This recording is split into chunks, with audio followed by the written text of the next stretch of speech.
Hey everyone, it's me, Doomlink, and welcome back to Doomlink's Live Hunts.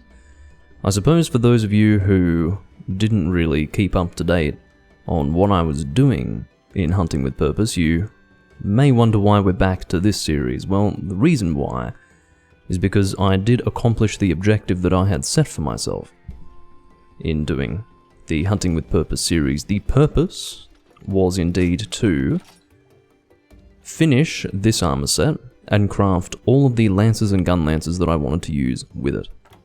I achieved that objective, and so now I'm returning to the previous series, which is indeed hunting random stuff. I sort of hurriedly put this recording together. We should be under control. I don't think I've missed anything. I will actually make sure that Discord's muted. That might help. Again, I still don't know how that was coming through last time, and that, I feel, was a few videos ago, but it's haunting me.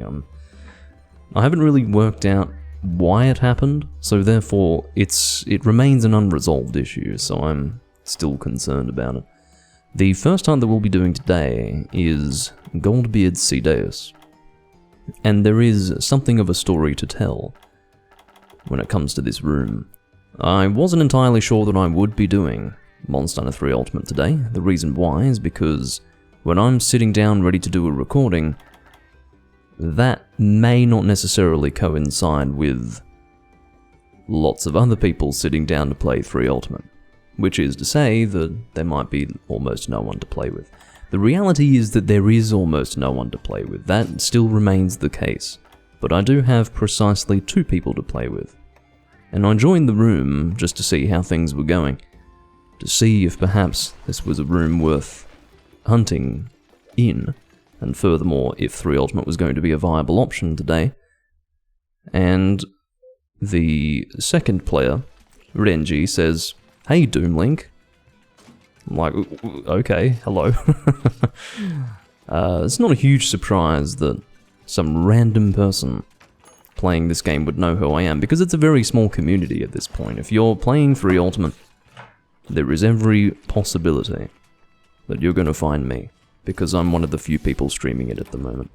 So, and that will always be the case. For as long as I've been streaming, I think, I've been doing 3 Ultimate, and for as long as I continue to stream, I will be doing 3 Ultimate. So, you know, this isn't a phase that I'm going through. It's not a phase, Mum. It's for real. I'm a 3 Ultimate guy. For anyone who, well, I suppose I can... No one has said anything yet. Well, that's fine. We are good to go, I think. These guys have been very patient. They've had to wait for, you know, the best part of 10 minutes to depart on this quest. But they were happy to wait, because they realize that I do have other things to focus on outside of purely playing the game, such as setting up a live stream. I find myself dissatisfied with my hair today. It could be perfectly fine, but there's something about it. In my peripheral vision, it doesn't look quite right, and so I'm trying to fix it. But one thing to take into consideration is the fact that in trying to fix things, sometimes you can make it worse. And it's certainly possible that that is the case, given that I can't really monitor the state of my hair as we speak. Now, I'm not obsessed about my hair. I don't brush it for 30 minutes before I come here, and, you know, I don't carefully style it for what seems to be an eternity, or what would seem to be an eternity to those viewing from the outside. I just sort of, you know, let my hair out, if it is tied up, which it was, because I just got back from work. And, you know, I brush the ends a little bit, and then I just make sure it doesn't look like absolute shit, and then I put myself in front of a webcam. That's me. But sometimes it just doesn't, it feels like it doesn't sit right on your head, and it, you know, you don't want it to look like shit, so sometimes you want to mess around with it, and yeah, it's just what happens when you have long hair. It's not, you know, some sort of self-obsessed concern that I have for my own personal appearance, but anyway. Goldbeard Cedeus is a monster that I haven't recently fought. I'm always happy to do monsters like these when I'm recording 3 Ultimate. because it is monsters like these that make returning to 3 Ultimate worthwhile. The reality of 3 Ultimate is that its greatest boon in the context of the series is that it has a number of unique monsters, and this would be one of them. Technically, this one is indeed unique. Oh, why did I choose a fire weapon? That's a bad habit. For a period of time, I was under the misapprehension that Cedeus was primarily weak to fire. He is not. I really should have brought the... I think it's the Stygian Zenogre. Awakened Dragon. No, it's not. That's the Gunlance. Stygian Zenogre Awakened Gunlance is the weapon that I could have equipped in the Stygian Zenogre path, but it would have been Deviljho had I chosen to use a Lance. And Lance and Gunlance are both, in my estimation, equally viable underwater. And I was only recently made aware of the fact, through my own personal experience and experimentation, that Gunlance is a very good option underwater. And for those who haven't listened to the products of my deep and comprehensive lucubrations on the subject, which don't actually exist because, you know, I'm being dramatic. Gunlance is as good as it is underwater for the reason that advance forward maneuver gives you a degree of mobility underwater that many other weapon types don't have. The only other weapon types that have mobility like that underwater are technically Sword and Shield with the X+A Advanced Slash. But that's... I'll get onto that later. And as well as that, you've got the movement of the Lance, you've got the Shield Advance, which was partially demonstrated there.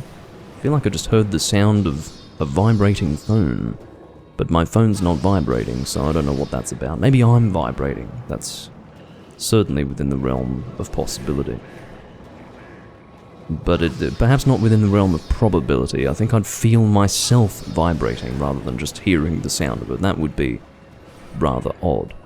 Anyway. What was I saying again? Oh yeah, before I got off on that really enthralling and, quite frankly, stimulating side topic. Gunlance is really good underwater, and it's one of the best choices. And when it comes to general Monster Hunter knowledge, among players of the older games, I suppose one could say, because I don't consider the newer monsters to be part of the series, therefore people who play them are not necessarily part of the community. It's not necessarily general knowledge anymore, what is good and what is bad underwater, so I feel that it's worthwhile discussing. I take great pleasure in the thought that every time I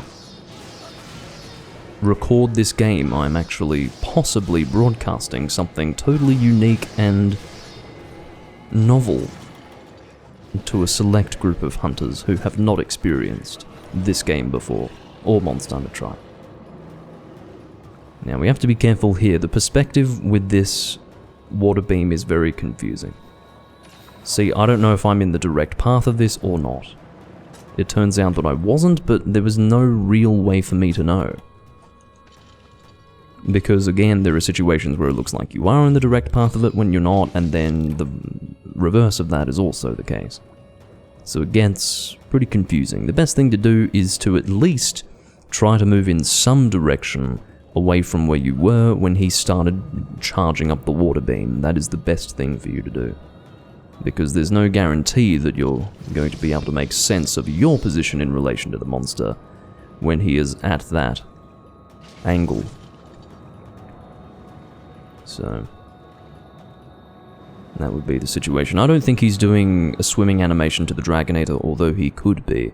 He is, because he's not showing an interest in us. He's headed for the Dragonator. Whether or not I can get to the Dragonator before he does will be interesting to see, because I was a little bit slow on the uptake there. I don't think that Goldbeard always, well, whether it be regular Cedeus or Goldbeard, I don't think that he always does a swim to the Dragonator after doing that water beam, but I might be able to just get there. Oh, he stays there for a little while, but we may as well go for it. Better to go for it than not. We managed to get his horn, I think. No, we didn't. We broke his tail. which is also fine. But yeah, that's always good. Actually getting some damage off with the Dragonator. Lord knows we need it, given that I used what can only be described as an elementally inappropriate weapon, or maybe not elementally inappropriate, but definitely suboptimal. It could have been better. My choice would have been far better thought out, but I just randomly jumped to fire in my mind when I thought of what would be appropriate to use. Again, in some sort of return to a past and rather regrettable habit.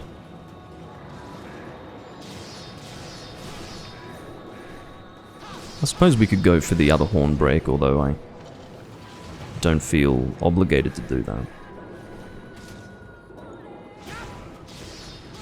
But if it is presented before me, I may as well. Seems I'm not the only one going for it. It's really not hard to do, you know. As long as you're aiming for the face, you will be applying damage to the horns. In fact, it would appear that when it comes to the horn break, you can hit the horn directly to damage the horn, and you can also hit the face and damage the horn. It's interesting. An allowance is made of that nature. Now, I don't think I have guard boost, do I? Oh no, I think I do. Which means that I can do this. Well, not unless I pull out the fucking lance, and it just so happened that I was pushed out of the way of that water beam anyway. But had I not been pushed out of the way of that water beam, it would have been entirely possible that I would have just taken that hit like an absolute fool. Which would have likely entertained all of you, but would have served to bother me immensely. Not to the extent that I would dwell on it for any considerable length of time, but at least it would in that moment make me feel considerably inadequate. Alright. The good thing about carving the Cedeus is that you don't actually have to go inside the body. You just have to be sort of close to it.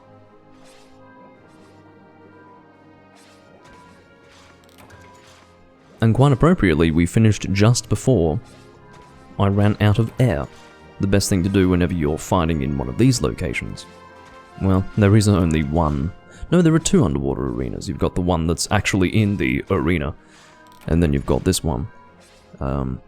Whenever you're going into an underwater location where you can't go to the surface.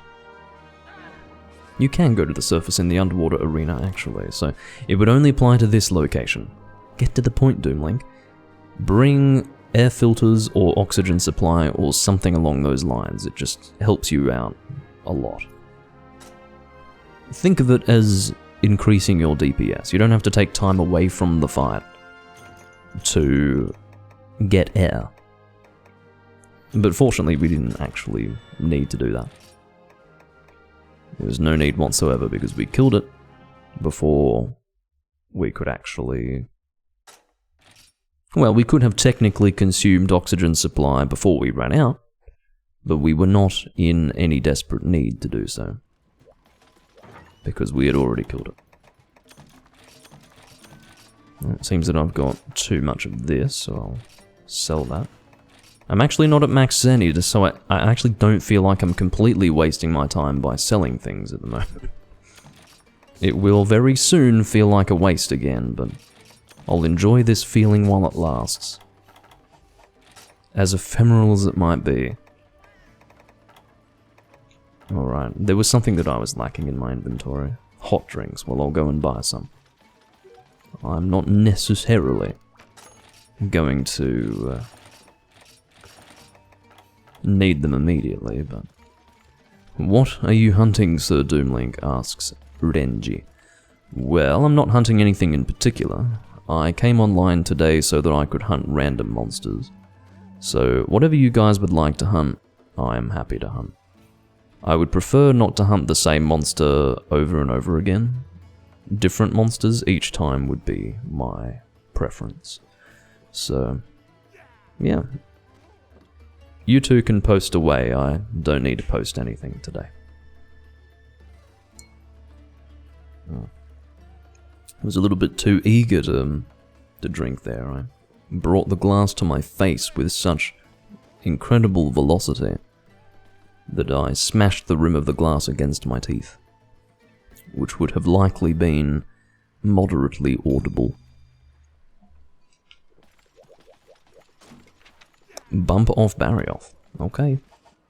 I'm not going to force myself to use Lance and Gun Lance. I'm still enjoying it a little bit, but I don't want to bore you guys by using the same thing all the time. Although it must be said, and I think I did say something along these lines in the past, possibly as recently as the first of the 2 Hunting with Purpose recordings that I did, but it must be fairly common for people to watch others play Monster Hunter, and the person in question is just using the same weapon all the time, and no, I didn't actually say that explicitly, but I did sort of imply it in saying that a lot of people who record Monster Hunter are not in the position I'm in, where they're in the end game and hunting random things. They're instead working through the game, which would usually entail the use of the same weapons and armor for most of the recordings. So, yeah, I suppose people wouldn't just become automatically bored by me using only Lance and Gun Lance. And then, beyond that, you do have a lot of people who play Monster Hunter while using the same weapons and armor, even in the end game.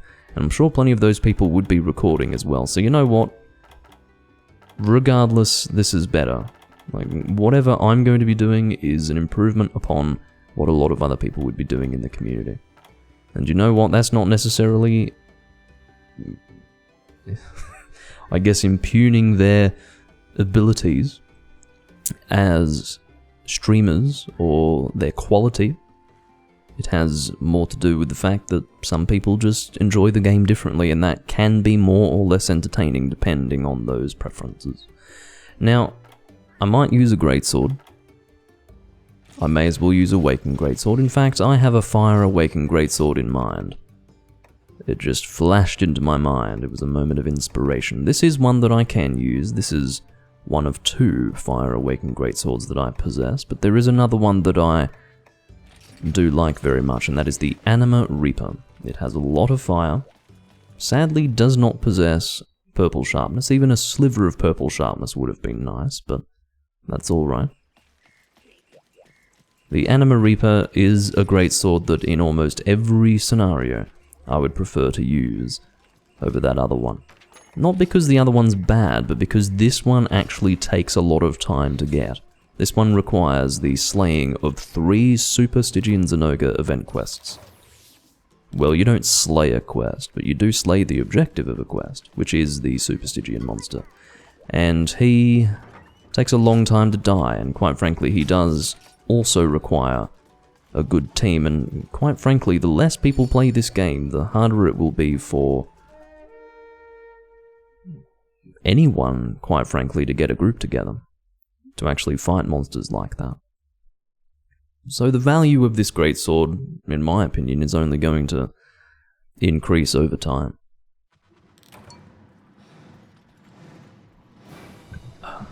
That's convenient. I can't complain about that. Just making sure everything is alright with the recording. I don't need to get, 2 hours into the recording and then realize that there's a problem. Fortunately, the setup time is reduced by virtue of the fact that I have been only playing 3 Ultimate recently, so whenever I bring up my OBS window, it's basically set to exactly what I want it to.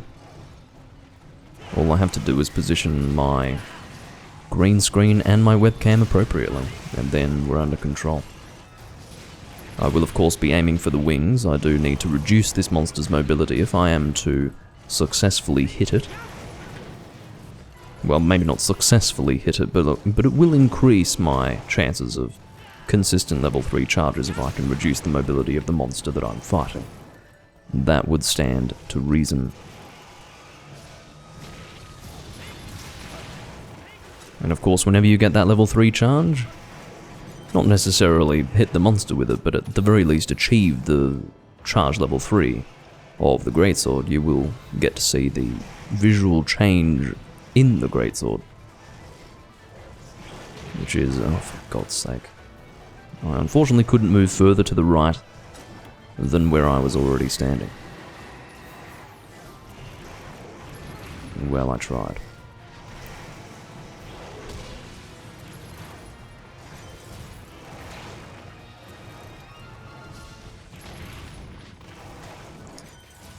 My positioning is not the best in the world. There we go. There is an opportunity to hit the wings. And now, it would be also a reasonable idea to attack the head with an opportunity like that, but I'm going for the my mind is currently focused on long-term goals, and that is to just have an easier hunt going forward. I don't necessarily need to do the most damage possible. I just want to make the hunt a little easier for me, so I will aim for the wings.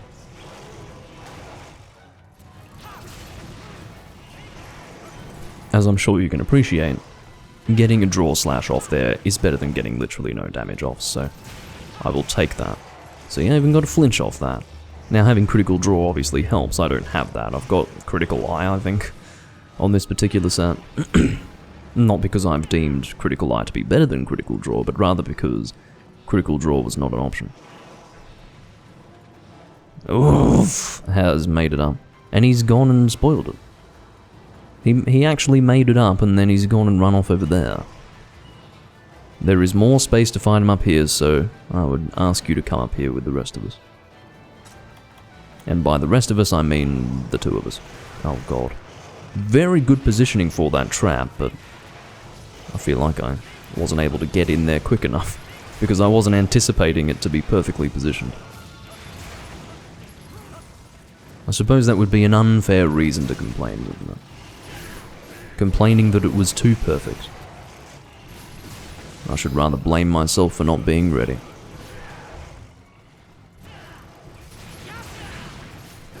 Must be very close to breaking that wing.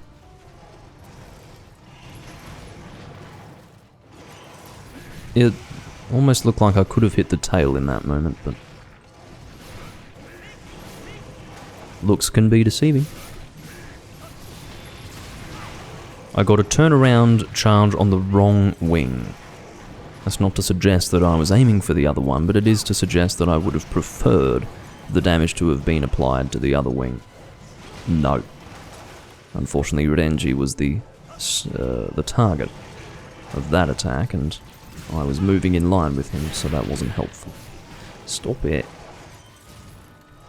It adds a bit of spice to the fight when you use a greatsword against a Barioth. Your opportunities are fewer, and the stress levels are generally higher. Not necessarily because it's hard, but because you'd rather be getting more consistent hits off, or perhaps I should amend that to say, you wish you could be getting more consistent level 3 charges off. There you go, now it's going to be a little easier. I regrettably can't get in position to hit the face. Unfortunate as it may be, we can only deal using the cards, or we can only play using the cards we've been dealt, if I have chosen to stick with that analogy.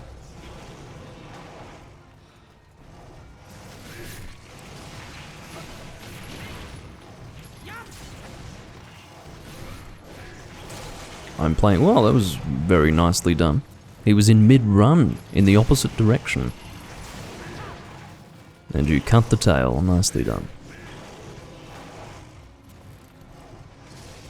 Oh, I might be out of position. Oh. Well, lag compensation may have dealt the damage, we can hope for that. By the way, speaking of lag, there is none, and I appreciate that. Sometimes I can match with Europeans who just have awful internet. But, you know, there isn't really any egregious latency to be seen, so I thank you for having decent internet. Whoa! He really turned on me there. Nicely done. I'll go and get that tail in the meantime. Not that I particularly need anything from the monster, but I'm here to carve monsters. I'm here to kill monsters and carve them. That is part of the enjoyment that I derive from Monster Hunter. So you can't fucking stop me from carving. I'm not going to walk around and flaunt my superiority by not carving. I don't need these materials. I'm not going to carve. I'm a hoarder. I will take whatever I can get.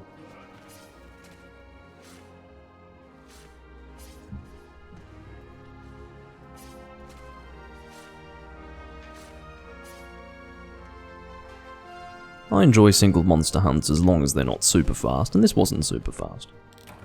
I'm not going to sit here and start to question my colleagues here as to why they're not dealing more damage. Oh, why didn't we completely destroy this monster? Well, we were admittedly two-manning it for like half the fight, so I don't know what took so long to get into the room, but he was either lost or doing something else. But at least he joined the hunt at some point. I can tell you that I've done plenty of hunts with people who don't really see it necessary to join in the hunt at all. I don't know what is causing that low frequency hum, but if it's going to stick around, I'm going to have to do something about it. I'm going to have to do some subtractive EQ to remove it. Okay, fortunately not. That's fine.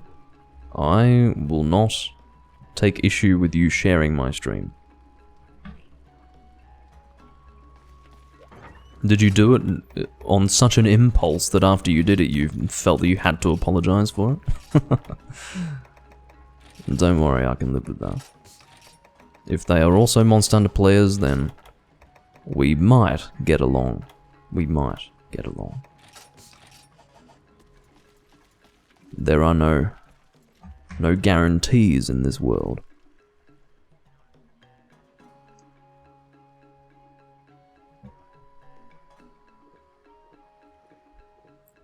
Or perhaps no certainties.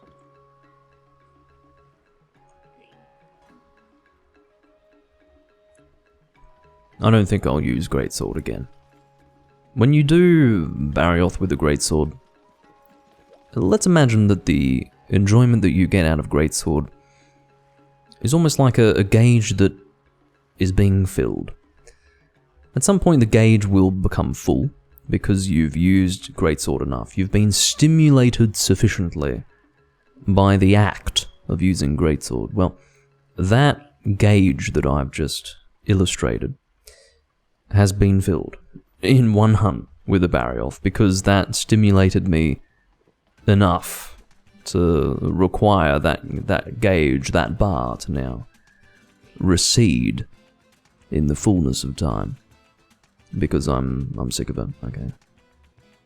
If you want a more succinct and pithy telling of all that, I'm sick of it, and I'm moving on to something else.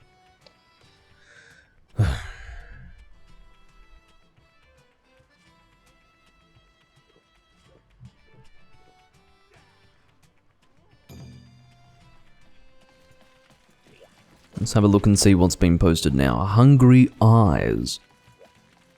Well, eyes can express hunger, but they cannot themselves feel hunger. For some reason I felt it necessary to establish that to the audience, because I suppose you might not have known.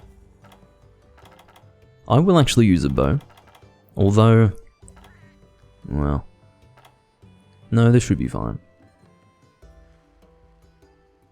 I need to try and remember what bows I actually have. I think, wait, thunder is the ideal element, that's right. I keep defaulting to fire for some reason. What is my thunder rapid bow? I just can't remember. You have to understand that over a period of time you just cannot possibly internalize this information. Rapid level, definitely not that. Rapid level 5, well no, let's actually find thunder bows. Let's not look at every rapid bow that I possess. It's not you for sure. Here we go, presses answer. Rapid level 4, you must be the one.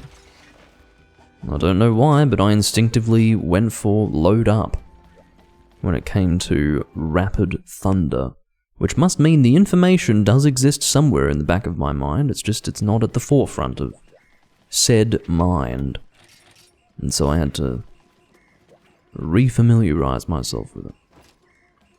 This is of course assuming that I didn't just completely fluke that.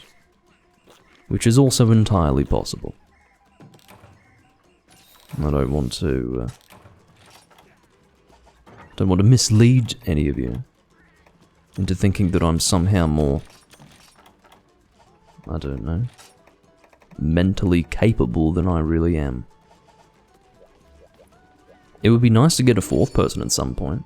I'm just so lucky that I've got you two to hunt with, really. I'm sure there's an element of appreciation that I'm here to help the both of you, but I think we're helping each other. There is a material reciprocity taking place here. It is the fact that you need help and I need people to hunt with, otherwise there's no fucking recording, okay? I'm not hunting by myself, that's very boring. I understand that maybe some people enjoy hunting alone and maybe even recording it, but I enjoy neither of those things.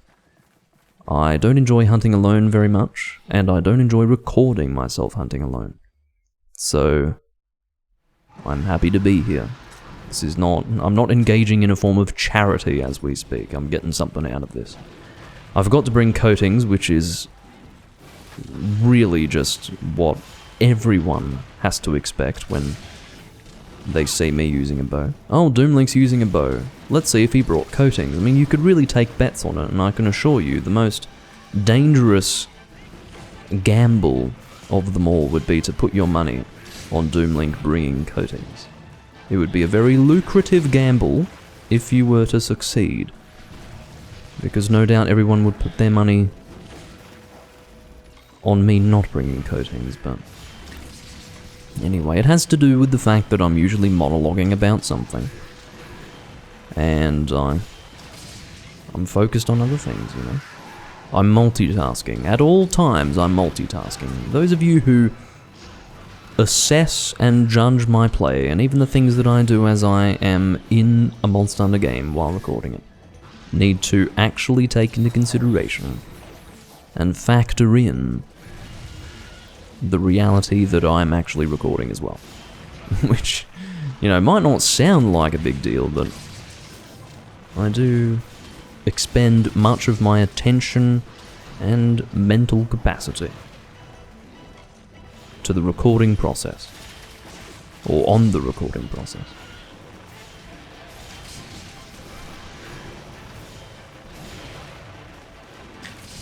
I do have to say, I mentioned this is not the first time I've mentioned this. I feel compelled every time I say something that I've said before, that, well, I feel compelled to let you know that I've said something before if I have indeed said it before, but the vast majority of you would not even know, so I don't know why I do this, but I feel that it's necessary to say to the one guy who has found themselves to be such a completionist that they've watched everything that I've ever recorded of Monster Hunter or anything else, that I haven't actually forgotten that I've mentioned it in the past.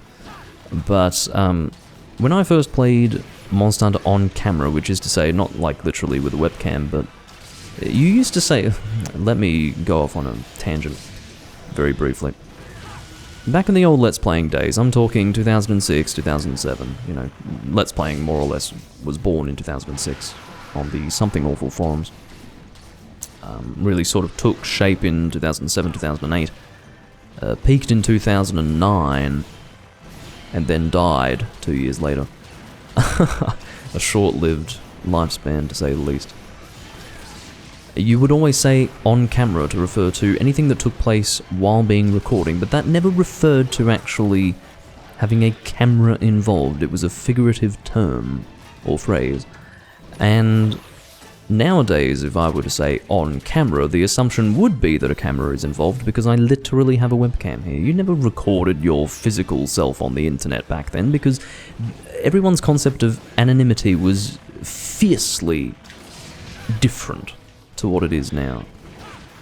You would have to really have high expectations of yourself to put your physical visage out there for the world to see back then.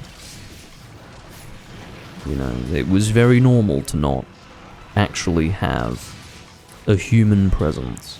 You were just a disembodied voice. So when I said, I'm now returning to the original point, when I said on camera I actually meant when recording. Let's now actually say what I was wanting to say originally, and that is that when I first recorded Monster Hunter, I found it very hard to provide commentary whilst simultaneously playing the game.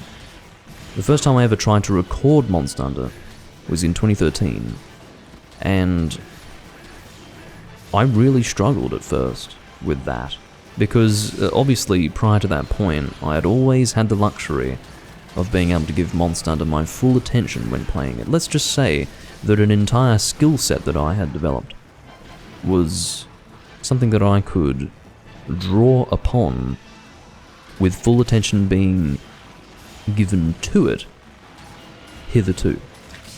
But once I had actually sat down and begun recording it for the first time, I had to develop a new skill set, and that was essentially allowing my conscious mind to take a backseat and then play whilst focusing on a commentary. It didn't take a very long time to develop that skill, because there's nothing unusual about doing something that you would otherwise consciously be able to do subconsciously whilst focusing on something else. You know, that's sort of how we operate as human beings. It is something that we can do, but when there's a new skill set being engaged, I theorize, it does take a little bit of getting used to, and it did, and I struggled a little bit with it. Hello Mina, and hello Jam, and Trohi. You play too many games. No, I don't. I don't play too many games. There are people who play way more games than I do, unless you mean I play games too often. If that's what you mean, then even then I would beg to differ on that. But I suppose it does depend on your perspective.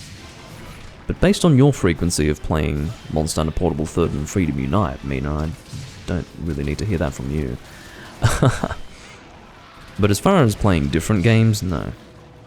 No, not at all. I have very specific series that I dedicate myself to, and there's a small number of games outside of that that I will give the time of day.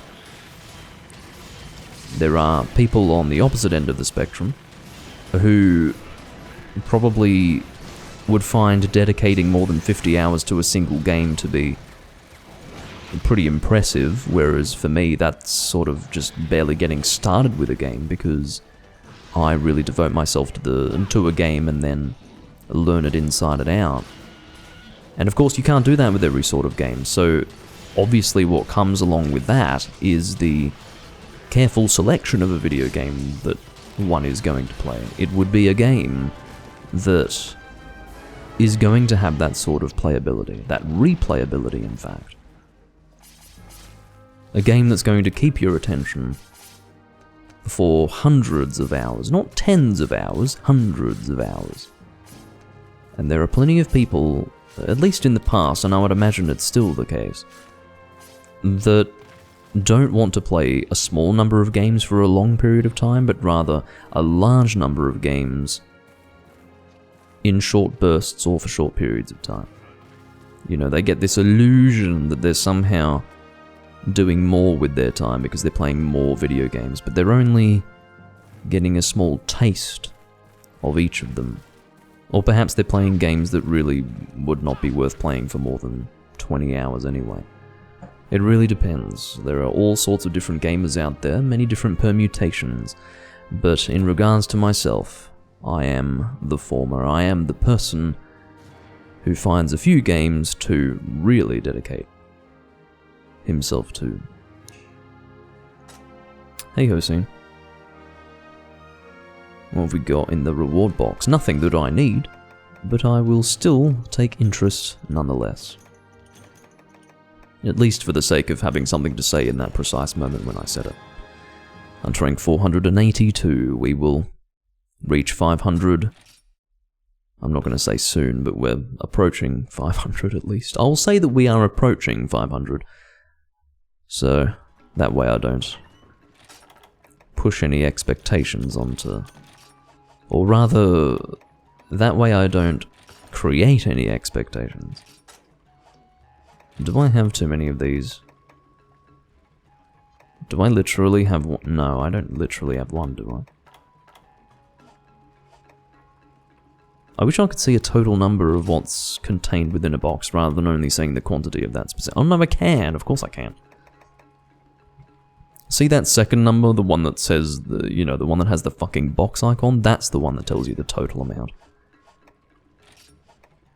Apparently I'm only just now realizing this. The reality is that I'm not just now realizing this. It's just more to do with the fact that in that precise moment, I ceased being able to think. My brain actually farted, as people like to say, I had a brain fart. You don't necessarily cease to function as a human being when you expel gas rectally. You don't just suddenly become this object whose only purpose on this earth is to fart when you fart. I mean, so who's to suggest that when your brain's farting, it can no longer function? Where did this notion arise? Quite frankly, I think it's a misrepresentation of reality.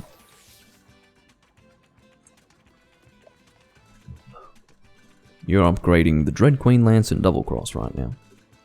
Fair enough.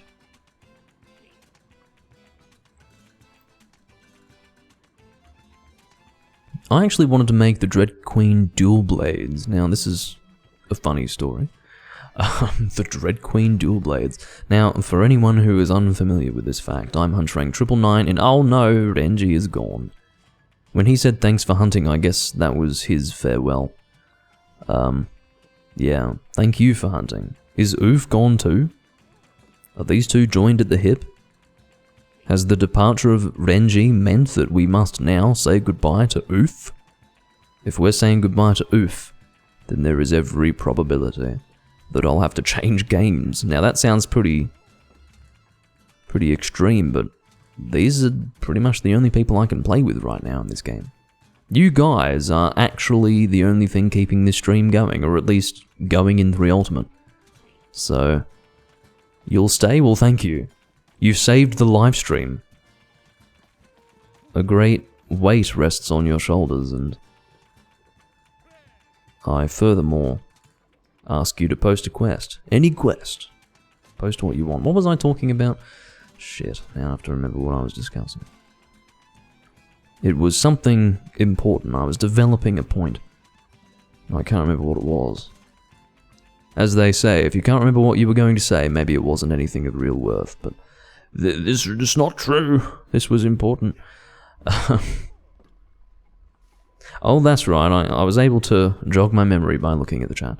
For anyone who's unfamiliar with this fact, I am hunter rank 999 in Generations Ultimate. I carried my save over from Generations. I did not play a huge amount of Generations, just a little bit, just to get to endgame, and then I promptly left it in the dust. I completely abandoned it. And there's a story attached to that I'm not going to get on now. But even, I think as far back as Generations, I had decided to make the Dread Queen dual blades because I had actually identified them to be the best poison dual blades in the game, or at the very least I had checked the Double Cross decks.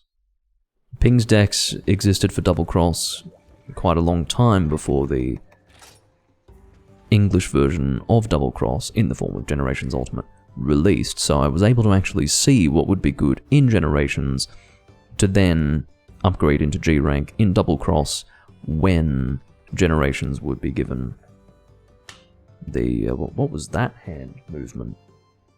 I'm a rapper now or something. When Generations would receive its G rank version in the West. And again, the Dread Queen dual blades seemed like the best ones.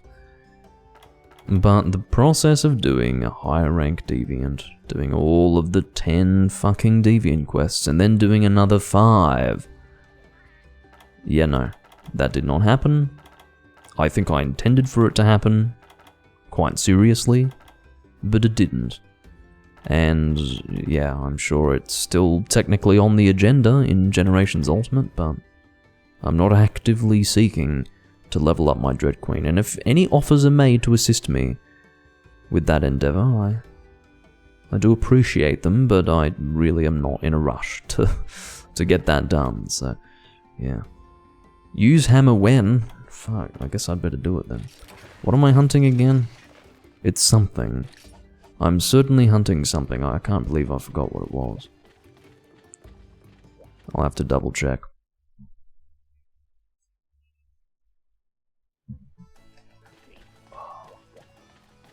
What's on the board? This thing. Okay.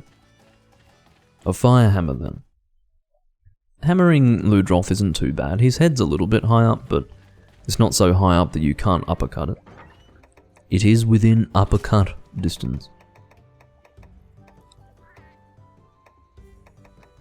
Do I have an Awaken Fire Hammer? Could I possibly own such a thing? Well, I could possibly own such a thing. The question rather should be, do I own such a thing? Come on. Let's get with it, Doomlink. Let's start speaking with conviction. I don't think I've got a Fire Awaken. Actually, you do not in all cases receive an indication. Here it is. Uraganchuan hammer. This is the Awaken Fire Hammer. What I was trying to say was that you're not always shown that it's awakened, but this definitely is, right? I hope it is. It should be. Yeah. The unfortunate thing about this... Oh, it's not awakened. This is just a random fire hammer. Why do I possess this? Why do I own this hammer? It's not very good. I'd be willing to use it if it were an awaken hammer, but it's not. So what is this? Get out of here. I don't have to use them. Alright, that's it. I'm done. I will actually use this hammer, but I'll use the regular set with it. I said that it's not a very good hammer, but you know what? We're not fighting a super difficult monster, so we may as well do it. Am I really forcing myself to do this? With Sharpness +1, this was actually a somewhat viable choice, but now it's becoming woefully inadequate. And not just becoming, but it is most fulsomely suboptimal. So, whatever.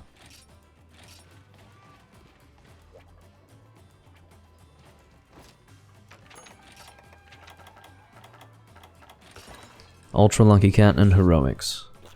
Maybe it's good enough, maybe it's not.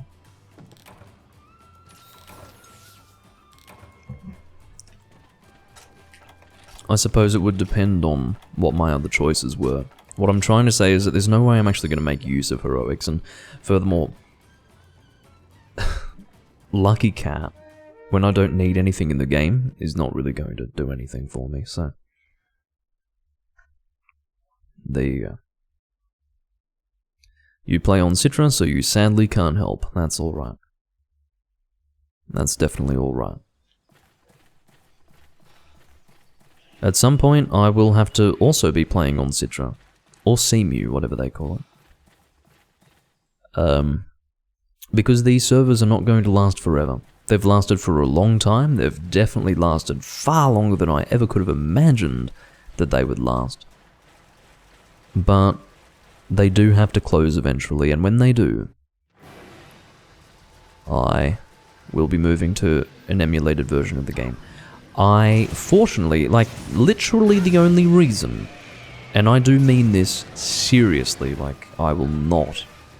I have a full understanding of what I'm saying when I say this. The only reason why it is a good thing that this game has a 3DS version, the only reason why it's good, is that I can actually transfer my save file to the 3DS version, and then transfer that to the PC to emulate it once this game loses its online servers. That is the only reason. I have my 3DS set up to transfer all of that. I can even dump the game files, because I've already done it with 4 Ultimate. So I've done most of the legwork, you see. I would just need to do it, I just need to do the same thing, effectively, as I understand it, with 3 Ultimate. So, that'll be good. I'm already bouncing with blue sharpness, which is not great. Yes, it is time for bonk, Crimson Gunner. Thank you for the resub, Crimson Gunner. You are always assiduous when it comes to your subscriptions, and I thank you for that.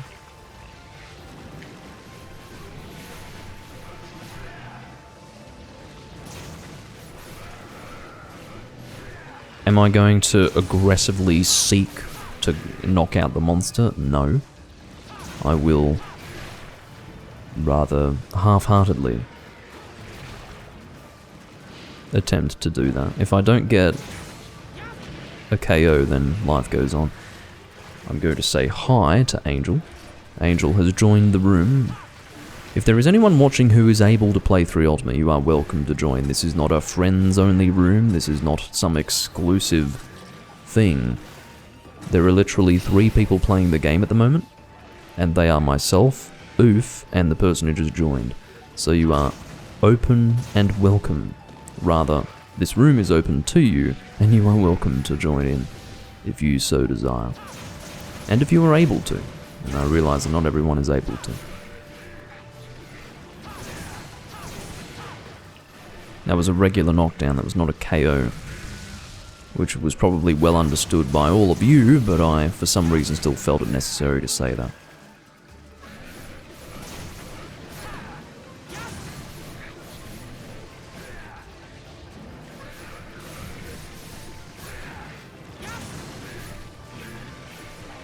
Of course, aiming for the head is not just good for KO build-up. This is the interesting thing about Hammer. It's one of those things that Hammer users probably don't truly internalize. They're not fully cognizant of the fact that it's not just about trying to get the KO build-up. In trying to get KO build-up, there is another thing that you're achieving, and that is, in most cases, the best possible damage that you can get with your impact weapon. The head is the weak point. Akhenator seems to be a mixture of a Cantor and an Egyptian pharaoh, which is possibly in fact, certainly a good name. I like that name. Akhenator, that's cool. Maybe a Cantor's Egyptian cousin, or brother, from another mother, as they say. Not to rhyme in such a cheesy fashion, but I did it, I can't take it back, so it's been said, it's on the record, and we're going to live with it and move on. Head too small. The head is pretty small, but it's not hard to hit. I don't find myself just, you know, challenged beyond all measure.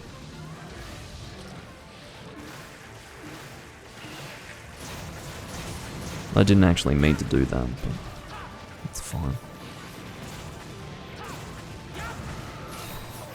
I think it is time very soon for you to depart this world, Ludroth. Not to make it sound so, you know, perhaps not morbid, but, I mean, I suppose death is morbid, but it was a bit sad. It was a lamentable passage, to say the least. There you go, KO number 2. Your head's not too small for me. Put that on a shirt. Or perhaps don't, because that's bestiality and bordering upon scaly furrydom. And the last thing that I want to become a proponent of, especially in public, is scaly fetishism. GG, says Angel. Oh, Angel is watching live. Well, thank you. Thank you for joining. If I made my request for people to join and then you joined in response to it, then thank you for joining. Did I say hello to Akhenator? I didn't, but anyway. Yeah, Angel is definitely watching. There are only 2 possibilities. Either Angel is watching, or Angel is an Esper. There's someone screaming outside. I asked them to stop doing that. It's not that any of you can hear it, but, you know, someone's screaming, and quite frankly, it's discourteous. I'm trying to record a video. And whilst I have admitted that you can't hear it, it is distracting me, and this is a delicate process, this commentary. You might not know it, but it's, you know, it's this close to falling apart. And distractions like people screaming is enough to ruin everything. The screaming has now evolved into howling, which is... it may serve as entertainment for some, but it has manifested as a distraction for me, so I'm not actually very appreciative of it. Looks like Angel is a solo player only. You know what? Back in Try, we used to add these icons for almost visual effect. And so the invisible icon and the solo icon were rather common among people who were above the hunter rank of 500, let's say. So, yeah, it's just a memory that I have of the Try days. Sorry, that's... Actually, you know what? It's not really on camera, because the chroma key is taking it out. This is green, so you don't have to see much of it. As far as who's posting, I'm happy for Oof to continue posting. I think among the four of us, Oof would be the most in need of people to do quests. Let me rephrase that. The person most in need of assistance in building their character would be Oof. So if Oof could post, that would be good.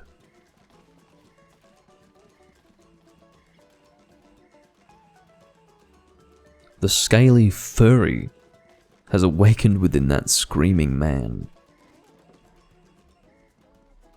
I hope I don't possess this ability to awaken this horrific affliction of the mind within people who are, quite frankly, pretty fucking far away, and certainly out of earshot of me and my voice. But anyway, the reason why I ceased to accept the quest was not an expression of discontent or dissatisfaction with the selection, but rather an expression of Doomlink being a fucking idiot who randomly joined up on a quest with an entirely inappropriate weapon. I will use this exact set. I'm going to make zero change to it. It is a set that is for status weapons, and the weapon that I have equipped on it is a paralysis longsword. Is it overkill given the circumstances? Yes. We do not need paralysis support with this amount of damage. But I'm doing it anyway. Thank you.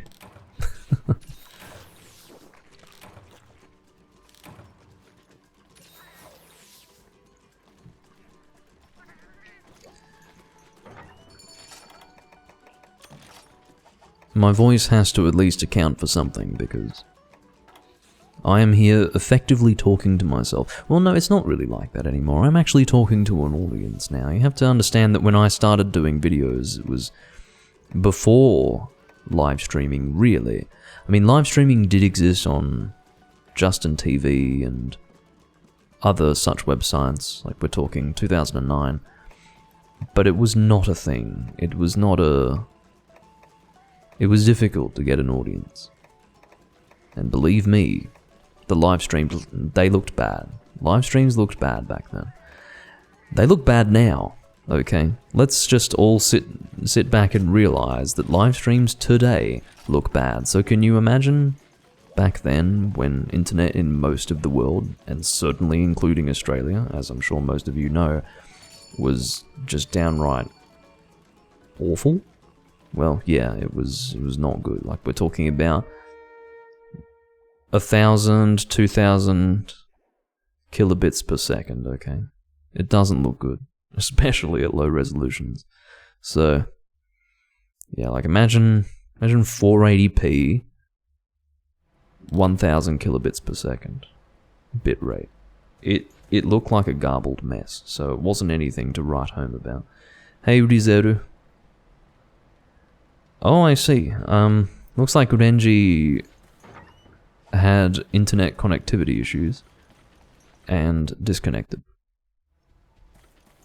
It was kind of funny, Renji, because you had actually said thanks for hunting, and then you left the room. So it made the thanks for hunting comment look like a farewell, which I thought was what had happened, but it seems that you had connectivity issues, which is fine, although I don't really want to remove anyone from this room, so if anyone does leave, then you'll be the first one in, at least as per my preference, but yeah, I hope you will be content to just watch for the moment.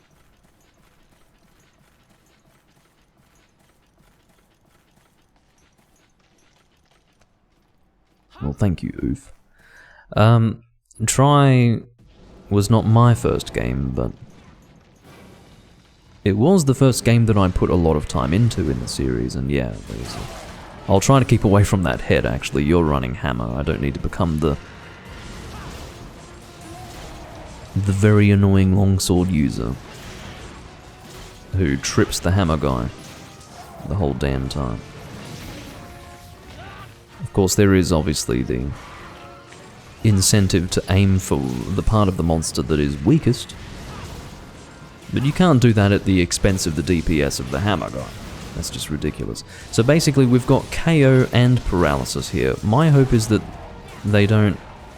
Okay, brilliant. We don't want them to overlap. We don't want to cancel the... I was about to say that we don't want to cancel the KO prematurely with paralysis. This is the thing. A little bit of careful consideration needs to go into this strategy, because sometimes you can just ruin it. Maybe what I need to do is try and get in there faster and get my paralysis before Angel can get off their KO. That might be better.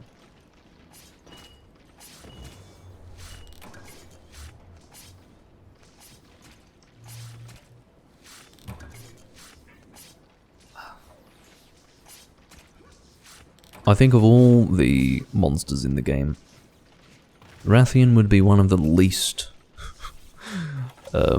appropriate monsters for me to be carving. I think I've got everything Rathian related. Get away, Nahabra.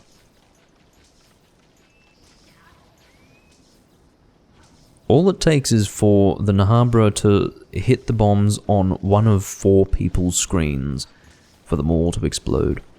That's all it takes. So I'm gonna kill you.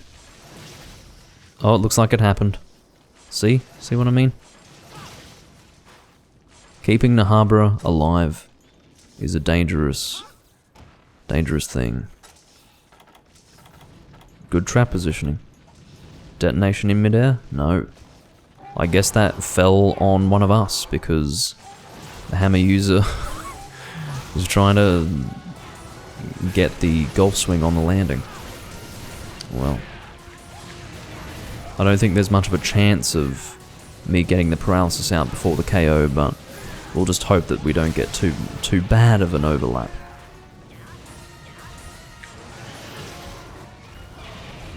Here I am strategizing. The thing's going to be dead in like 60 seconds. I've got a big spiky ball on a stick, and I'm sitting here trying to strategize. I should just be mindlessly swinging it around, as all longsword users should be doing. Strategy with the longsword. What precisely are you prating, Doomlink? Well, against all expectation, neither a KO nor a paralysis was achieved in the time that it took to kill that monster, unless I was going crazy and missed the KO. Maybe there was a KO and I was just not paying any attention at all.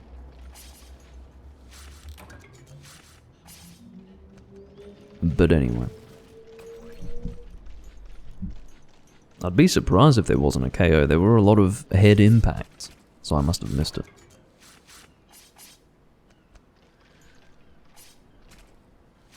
It's interesting that what I have seen contradicts what I haven't seen, if that makes any sense. Anyway.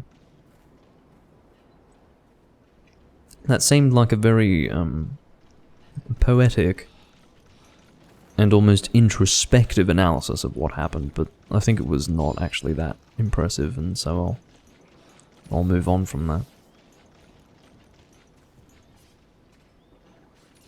Oh, the KO overlapped with a tail cut. Okay. Well, I certainly wouldn't have catched that whilst in the moment, but I'm glad you caught it.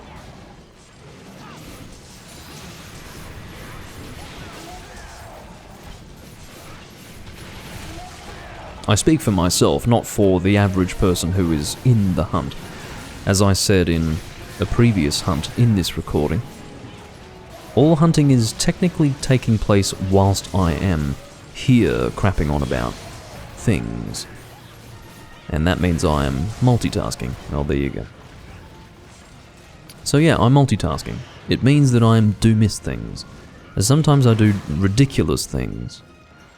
I do things that you might think impossible for someone to do in their right mind. Well, I'm not really in my right mind. I'm distracted at all times while I'm recording.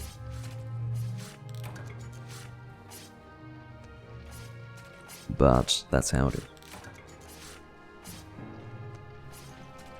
Good hunt though, and I do have to say that I'm really happy that I can sit down and play this game on a day when I'm ready to play some Monster Hunter and record it, and I come online and there are people to play with.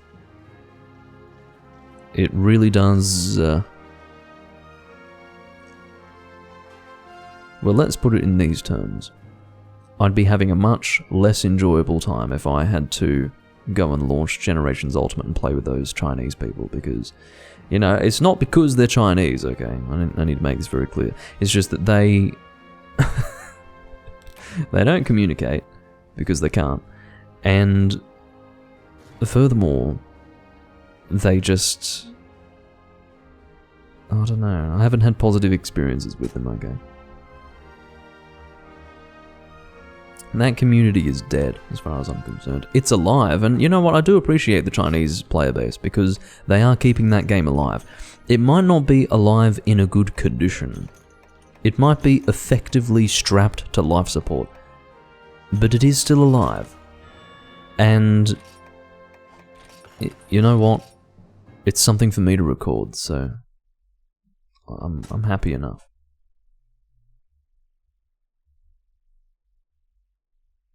Well, this is the thing. The Monster Hunter Tri and the Monster Hunter 3 Ultimate Online experience remains the best online experience, really, of any Monster Hunter game. Now, of course, first gen was the same. What you're describing, Angel, was also present in first generation Monster Hunter. I'm referring to PlayStation 2 Monster Hunter, and I suppose by extension, I would be referring to the first second gen game, which was Monster Hunter DOS, also on the PlayStation 2. Typing in a quest, and really many other things also that we would identify with Monster Hunter Tri as primarily third gen players. I'm definitely a first gen player also, but I haven't played as much PS2 Monster Hunter as I have played PSP Monster Hunter. So issues of online communication do not even factor in, because there is no such thing on the PSP. But PS2 Monster Hunter really did establish the online standard when it came to communication, and when it came to a number of other things that would make Monster Hunter in the online form both playable, enjoyable, and really a standout online experience among other RPGs. And I think what had really established that was Phantasy Star Online, but that's a different concept. That's, well, not a different concept entirely, but definitely a different conversation to be having. And I'm not going to get into Phantasy Star Online, but the point is that that disappeared in the series after Monster Hunter 3 Ultimate. This was the last game to have a really good online experience where you could actually communicate freely with a keyboard with people during a hunt. And quite frankly, you think it's a given. You really do think it's a given, but when it's taken away from you and you have to play online Monster Hunter games without that, over and over again, it really sucks. And I was so disappointed to find that the Switch version of Monster Hunter Generations Ultimate, keeping in mind that there was technically a 3DS version in Japan, I was very disappointed to find that you didn't have free typing with a keyboard. For people who don't understand the nature of this functionality, this is my keyboard here. Watch this. Well, actually, no, I've got the fucking item screen up, so that's not going to work. That's free type. When I say free typing, that's actually what I mean. The idea that you can be in a state of neutrality while playing the game, and you can just start typing, and immediately your text box is going to come up with what you've typed. And if you want to get rid of it, you hit escape. If you want to send what you've typed, you press enter. That degree of functionality, when it's taken away, really hurts. It really hurts when you don't have that anymore.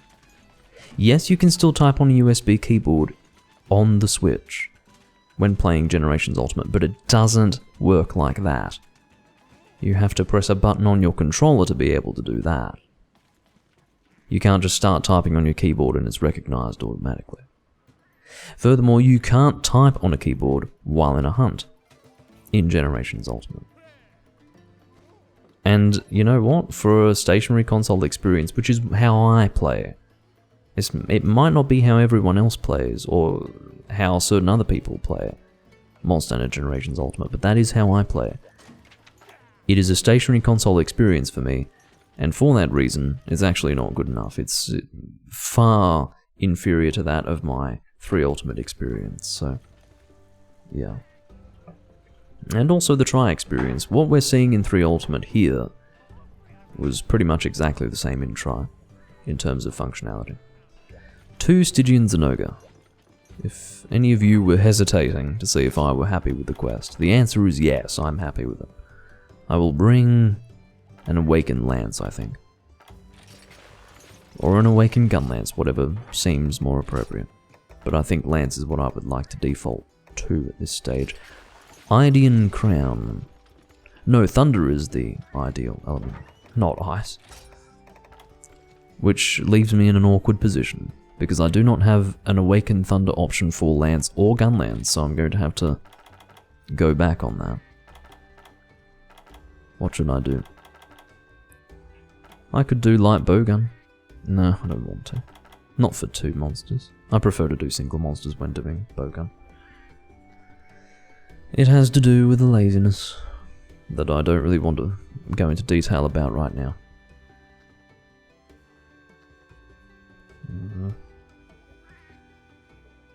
I don't record audiobooks, no. Would I like to make a living doing that? Yes. And if anyone knows how to make that happen, hook me up. But it's not as easy as it sounds. But I'd like to do that. I'd definitely like to do that. It's definitely harder than doing what I'm doing right now. Like, what I'm doing right now, and to whatever degree of quality that you might attribute to what you're listening to right now, it's not going to be anything like this if I were to, for example, professionally read audiobooks. It's very different. There's a standard that you have to meet that is above this. You know, I can fuck up a little bit here and have fun. It's not like that when you're reading an audiobook. It has to be perfect. And I don't mind doing that, because that's what professionalism is about, but yeah. I'd like the opportunity to do that. I think that would be nice. Now, as for weapons, I think I'll just bring a sword and shield. I'm in a sword and shield kind of mood right now. Nether Maestral. please read Doomlink as best you can.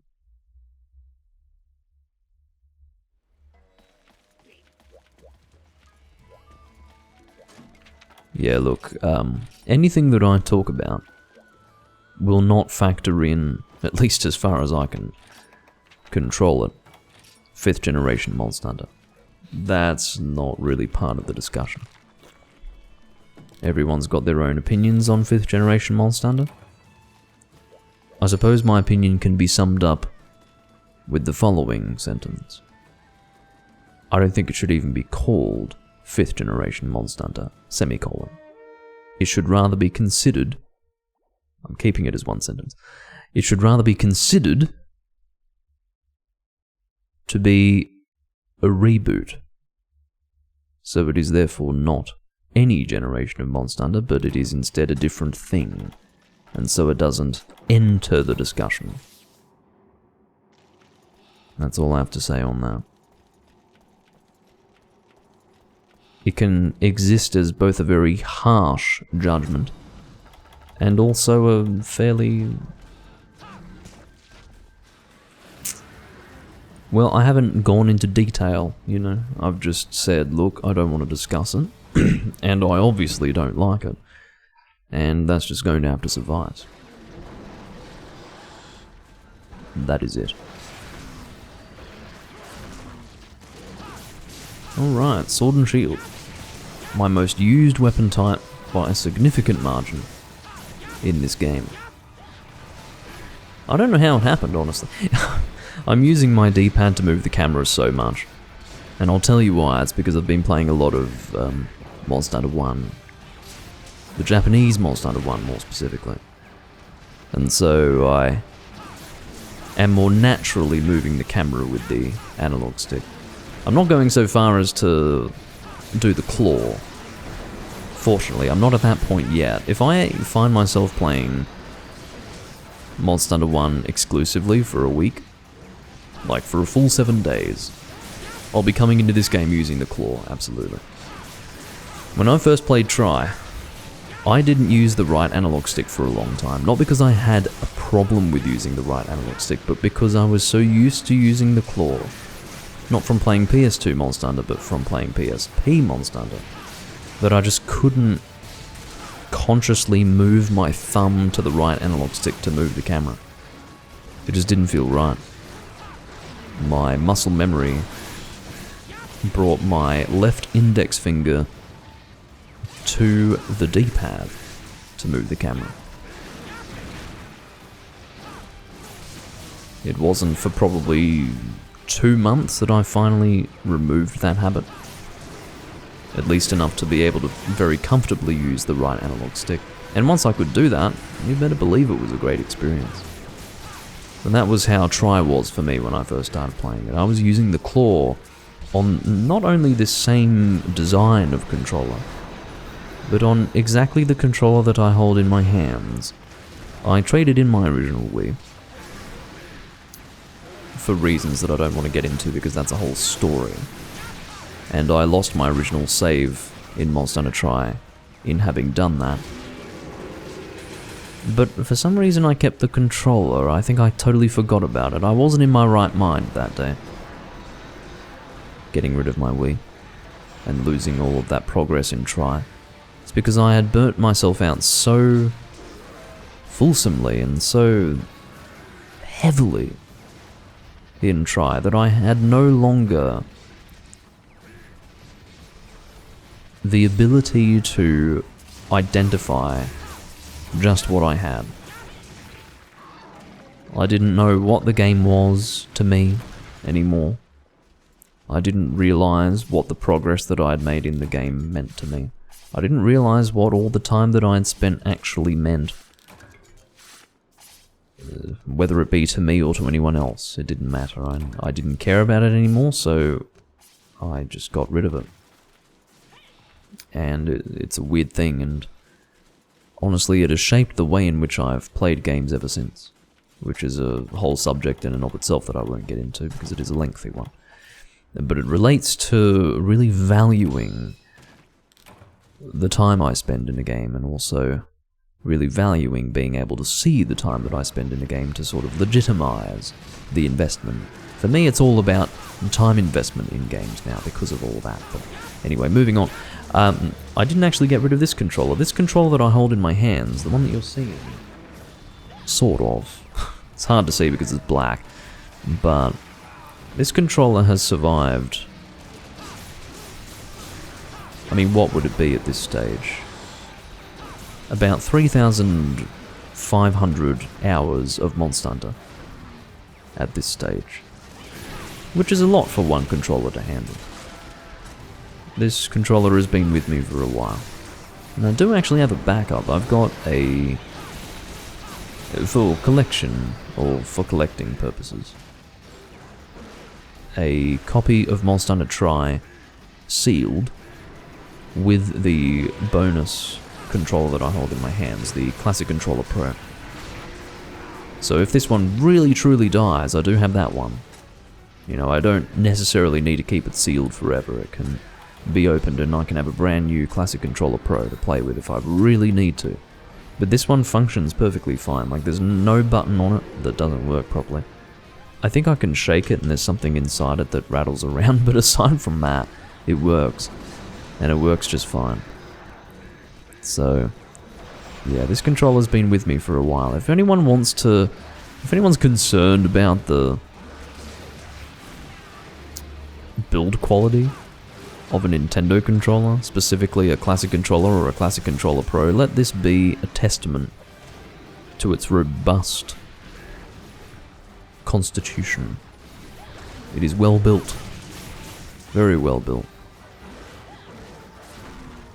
It has survived a lot. It survived a lot of frustration as well. And not all of it relating to the game, but in some cases its community. I had some legendary arguments back in the old Tri community.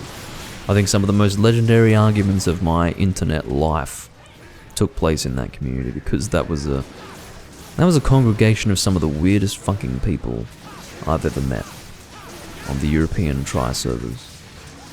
But it still remains the best community that I've ever been a part of. The old Tri community. And I regret nothing of it. It was a great experience.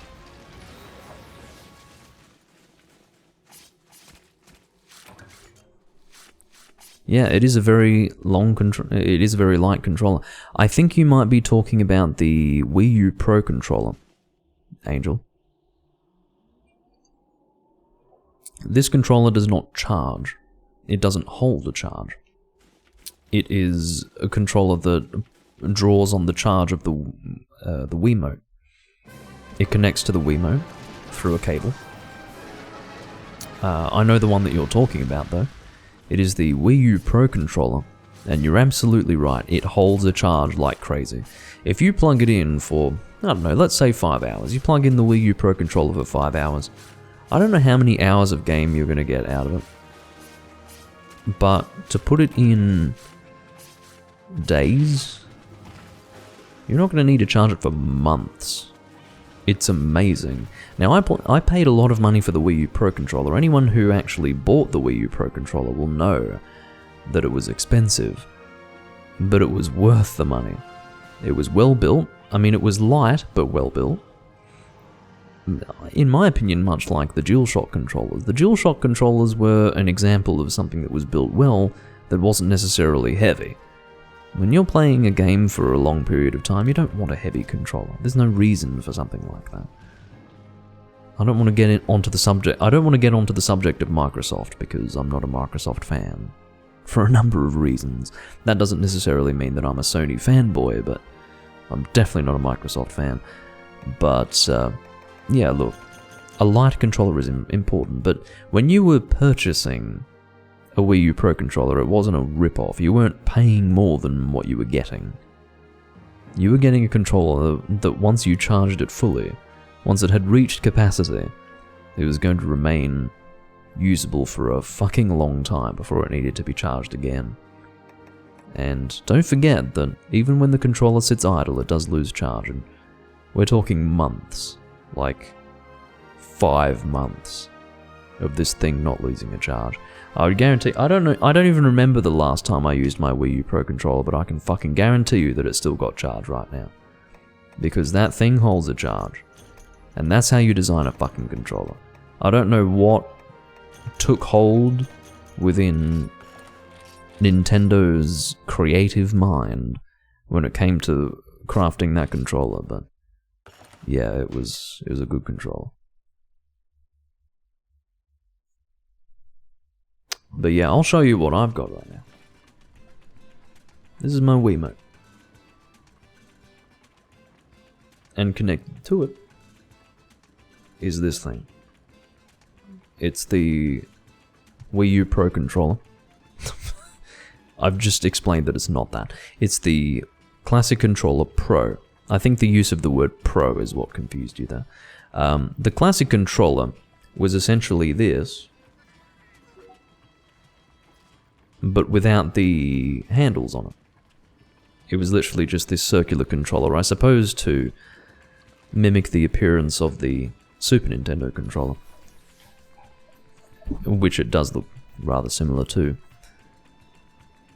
And look, that one wasn't as comfortable to hold. I don't dislike the Super Nintendo controller, but having those handles at the bottom, it just makes a huge difference. So, yeah, those were added on to the bottom of the Classic Controller to create the Classic Controller Pro.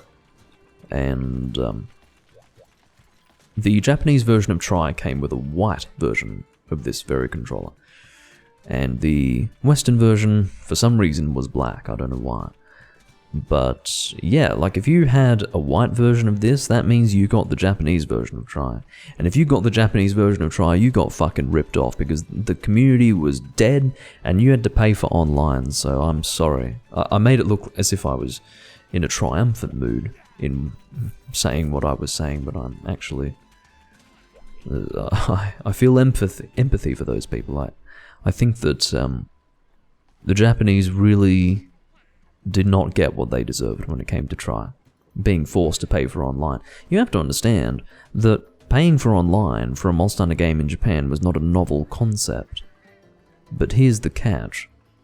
The other game that they were paying online for was Monster Hunter Frontier. Now, the rest of us back in 2010, 2009 even, when Tri came out in Japan, were sitting there going, holy shit, I want to play Frontier. I would give, a kidney to play Frontier. That's how we were at that time, because it was so hard to play it. But the Japanese had it there, it was at their fingertips. They merely had to pay that subscription and they were playing it. Now, within that context, Tri was doomed to fail because there were already people paying for a Frontier subscription. Now, there was already a barrier to entry for people who didn't have a Wii, and that was the purchasing of a Wii. They had to purchase the Wii, purchase the game, and then, if they wanted to play the fucking game properly, they'd have to get a controller. In some cases, they could get the game with the controller, but maybe that wasn't a given. And then on top of that, they'd have to pay a fucking subscription to play online, which, at least in my opinion, is essential when playing Monster Hunter, because you're not going to really, truly enjoy yourself until you're hunting with a group. That's how it is for me, anyway. Maybe other people have a different experience with Monster Hunter, but certainly for me, there is a degree of enjoyment that you can have with a Monster Hunter game when playing by yourself, but it is so much more exciting. And the dynamic of fellow hunters, we're all working together to reach the common goal of killing this monster, and the way in which you can work with your team just opens everything up. It's so much more exciting. So, yeah. Yes, they did have to pay to play online, absolutely. It was only the Japanese version of Tri, no other version. That's why Tri absolutely bombed in Japan. Absolutely bombed. Like, we're talking about Monster Hunter in its prime. Monster Hunter in 2009, in Japan, was a cultural phenomenon. And it's because of that that Portable Third did so well. Portable Third released when Japan was living and breathing Monster Hunter. And The reason why Try didn't do well was, first and foremost, because it wasn't on a portable console.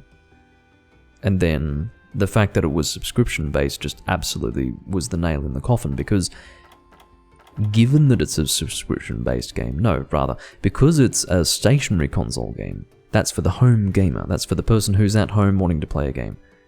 That sub-community of Monster Hunter players had already been satisfied by Frontier, and they were already paying for that. So they had actually introduced a new Monster Hunter game that appealed only to that specific demographic, but which came with another subscription fee. You don't need to be a master of marketing to realize that that is not going to work. And it didn't. So, yeah. Monster Hunter or not, the Japanese players were not willing to deal with that. Some of them were, but not enough to really cause Monster Hunter try to be anything in the way of a success. I'll bring the Fist Illusion, because I do like these. The Fist Illusion. Why am I using dual blades underwater? Because it's something a little different.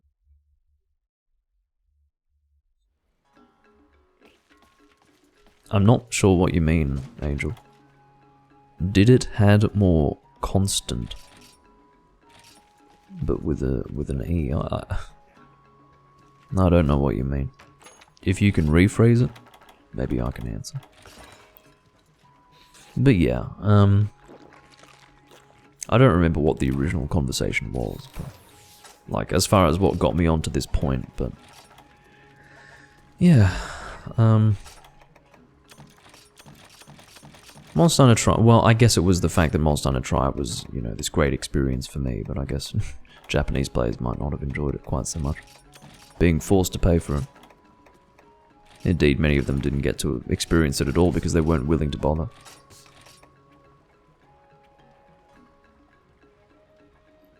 Oh, did it have more content? No. It had...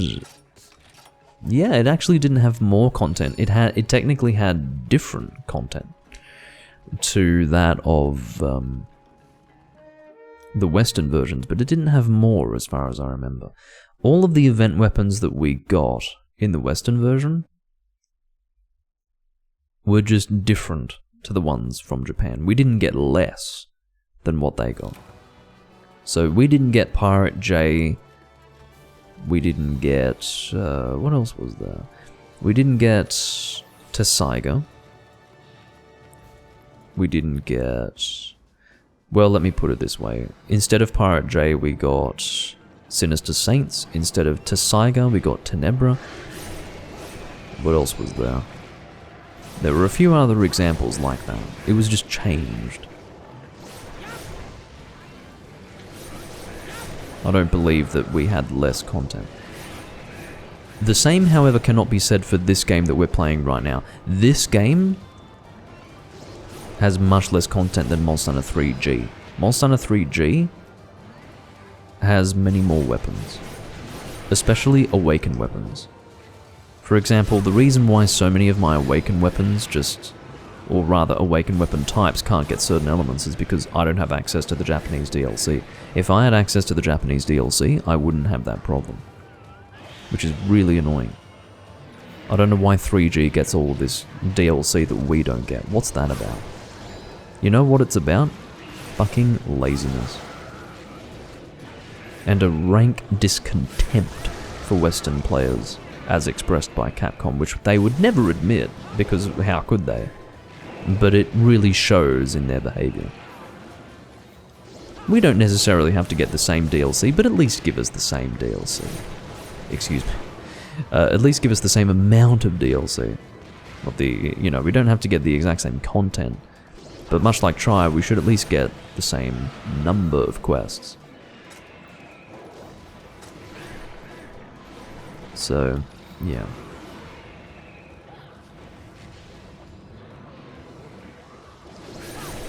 Fuck Capcom. I don't like them. It would sound like a strange thing to say, given that I'm very much a fan of Monster Hunter, at least as it was before the reboot. But really, Capcom are a bunch of assholes, and almost every other game series that they've made has left the communities of those games almost unanimously opposed to Capcom and who they are as a company, and on many other levels. The Monster Hunter series were very lucky in that Capcom generally behaved themselves, but as far as I'm concerned, they had other ways of showing that they didn't give a damn. At least when it came to the Western audience. So, yeah. I don't like Capcom at all. I'm perfectly within my rights to think that Capcom are a bunch of idiots, despite the fact that they may have technically conceived of my favourite game series.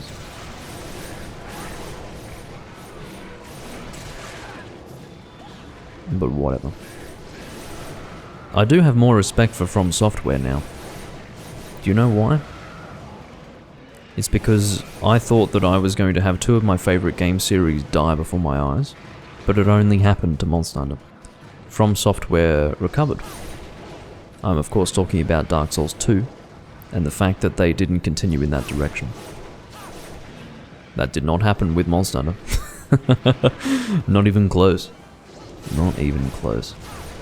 The point is that From Software lost their way drastically for a period of time. They completely lost their way. They lost the point. They actually lost the essence of what made Souls special, but then they recovered it. That's not to suggest that Dark Souls 3 was to everyone's taste, but the essence returned. In the case of Monster Hunter, not only did that not return, they just dug an even deeper hole into Shit Lake. So, yeah, that's essentially the situation with Capcom. So they don't get my respect. I've got no respect for Capcom. Fuck them. I don't care about them.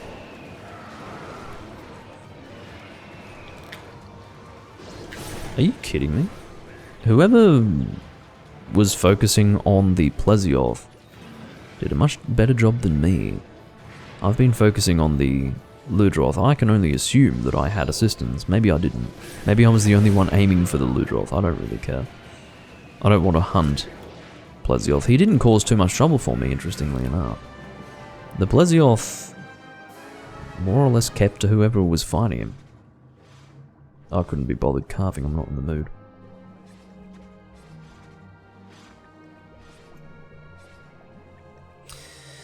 World is not a response to favour Western audiences. That's actually not what it's about.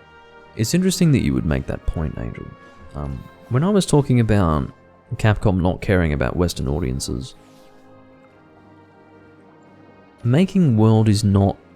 It's neither a head nod nor an acknowledgement of Western audiences. It's not them deciding, wow, we really like the Western player base of Monster Hunter, so we're going to make a game that perfectly appeals to them. That's not what World was. What World was an expression of understanding from Capcom that their game was now going to be opened to a much wider audience than what was previously the case with the games restricted to PSP, restricted to Nintendo consoles, restricted to the 3DS even. That was a very narrow scope. And when World was going to be a AAA game, releasing on the Sony and Xbox systems of the time, in addition to PC, it wouldn't have really made sense for Capcom to go, well, let's just make something that's going to be rather niche and something that would appeal to Japanese audiences and then furthermore to Western audiences who had acquired a taste for the Japanese style of RPG. It would make a whole lot more sense to make something that's going to appeal to your average Western gamer, which is exactly what World was. And something that appeals to your average Western gamer can also very easily appeal to Japanese players as well, especially if there are elements of similarity between that game and the game that Japanese players have already played in the past. I'm going to bring this because I actually don't remember what was put on the board. I'm sorry. I got off on a subject that I never like to get on. I hate this subject of conversation, and I wish that I could resist the temptation to get on it. But here I am. And I'm going to stop it here.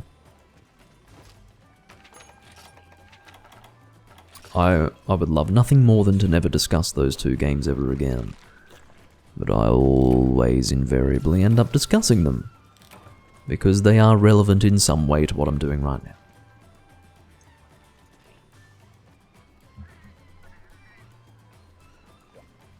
Hey, Vernon.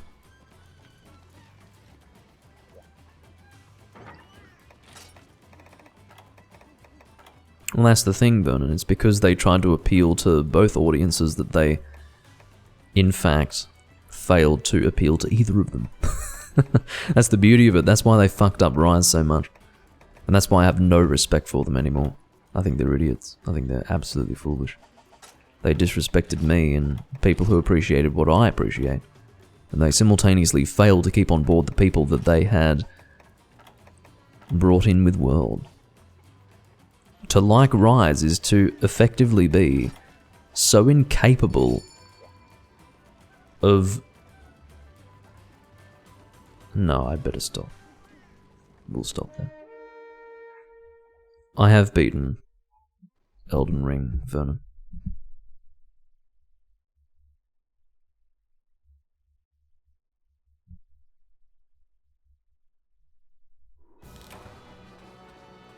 In very simple terms, yes. Regen, yes. It means that you have a very shallow experience with Monster Hunter. A very shallow experience. It means that you don't... Well, it means that you don't need things to be a certain way for you to enjoy the game. The surface level of what makes Monster Hunter is enough to satisfy you. That's not necessarily a bad thing, but it is, in my opinion, when it is the acceptance of that kind of change that means that Monster Hunter will always progress in this direction, and therefore I will never be able to enjoy a new Monster Hunter game again. Okay, because it is only through the acceptance of that in the wider community that this will continue to exist. So, while I can technically say, oh, well, everyone's entitled to their opinion, it is technically the case that people who hold that opinion are actually preventing me from enjoying my favourite Monster Hunter. Excuse me, my favourite game series, which is Monster Hunter.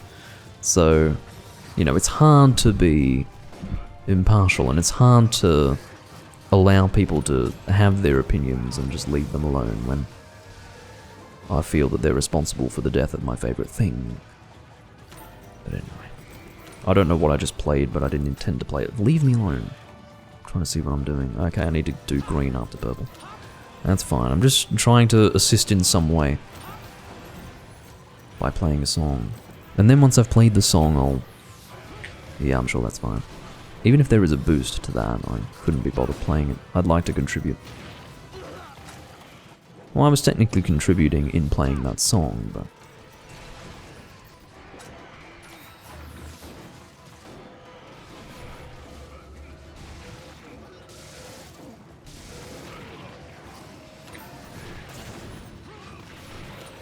I take great pleasure in the fact that the people that I would least wish to discuss 5th generation Monster Hunter with would in fact never find this live stream in the first place. I take great pleasure in that fact. So, yeah. While I don't want to discuss it at all, at least, you know, I don't have to discuss it with people that just literally are not worth the time of day. So... yeah.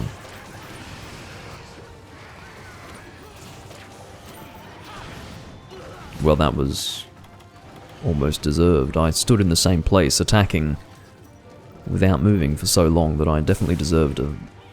I don't know if you call that a fireball. I guess a fire breath? No, it's not even a fire breath. It is a creation of fire on a particular point which happened to coincide with where I was standing. Thank you for that added tongue maneuver, Doomlink. That really contributed to the quality of what you just uttered. Stop it. It looks like a breath because Kurapeko yells when he does it, but it's him striking his two flintstones together which creates the flame. So, there you go. I swear to God, I need to resolve to never discuss 5th Gen Monster Hunter again. Not even, just to pretend it doesn't even exist, you know? And I actually managed to do that for a few months. I actually lived a life where 5th Gen didn't exist at all. It lasted for maybe 4 months, and then I think what ended up happening was that my frustrations built up to the point where the next time I discussed it, it's sort of... I suppose one could say that everything that I dislike about discussing 5th generation Monster Hunter had taken form in what would really be a multiplication of the number of months that had taken place since I had discussed it.